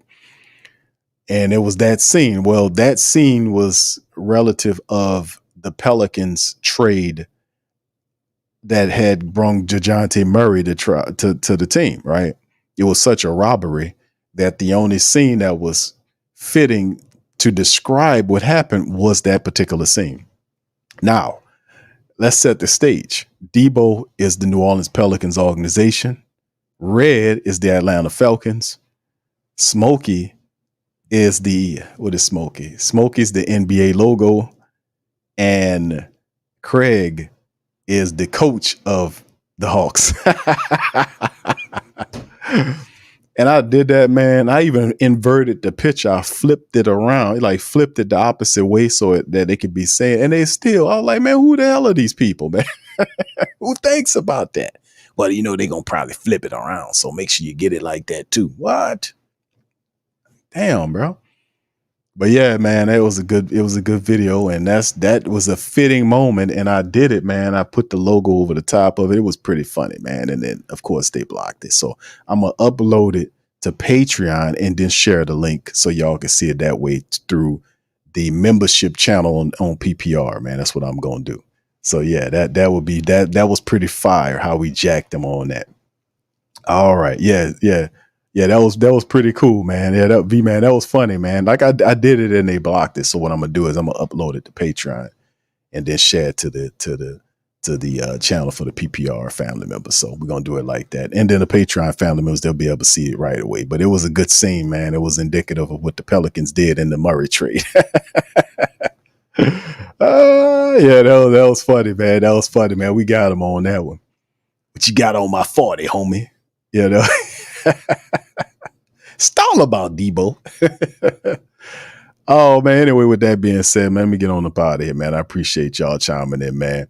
I'm going to holler at y'all on the next one, man. Y'all keep y'all heads up. Have a good rest of your day, man. As far as the week comes, I hope you guys have a safe and productive start of your week. And if you're chilling, man, continue to chill. And like I said, man, just be good. All right. So anyway, with that being said, fam, listen, hit the like button, hit the subscribe button. Feel free to share the show. A bit of a different stream tonight, man. It kind of had a different realistic vibe. We talked a lot of good stuff here. I hope it helps out people on the replay, man, as well, who are also dealing with similar issues, man. Hopefully this stream finds you and helps you heal forward from whatever you're going through in life. And perhaps hopefully we shed a little light and a little positivity and a little direction in your life. So much love to you guys, man. Y'all keep y'all heads up, and I'm going to talk to you later. Peace. Who that? Yeah. Boogie like Benson, I'm a who that. I'm a who that. Long as I'm living, I'm a who that. Lose or winning, I'm a who that. Sports coma, yeah, this is where we do that. Where we do that, where we do that, where we do that, where we do that, where we do that, huh? Boogie like Benson, I'm a who that. I'm a who that. Sports coma, this is where we do that. Where we do that. Welcome. Somebody please better help. Running this thing like Elf. I thank God every day I'm not a felt. Go to YouTube Live with Big Q and the guys. If you ain't ride or die, the bandwagon get flipped. Been marching in, that was way for the ring. I was yelling out your shade for the championship. Bucking on Tampa, duck down. Falcons, pluck, get shut down. Panthers ain't much touchdown. The vision really belong to us now. So much hate on the Saints, you could probably tell. Ever since Bounty Gate hit the NFL, when things seem fishy, then you probably smell the crooked referees or Roger Goodell. Yeah, probably like this, and I'm a who that. Every day I'm living, I'm a who that. Lose or winning, I'm a who that. It's the sports coma, this is where we do that. Where we do that, where we do that, where we do that, where we do that, where we do that. Boogie like this, and I'm a who that. It's the sports coma, this is where we do that. You're listening to the sports coma with Big Q and the guys on the PRO Media Network.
whothatdaily.com. That's right, the whothatdaily.com. Your one-stop shop for everything New Orleans Saints, New Orleans Pelicans, LSU Tigers, even the top flight boxing news. So if you're a Who Dat and you're looking for a place to stay up on your team, whothatdaily.com is your site. The whothatdaily.com for the sport Who Dat in all of us.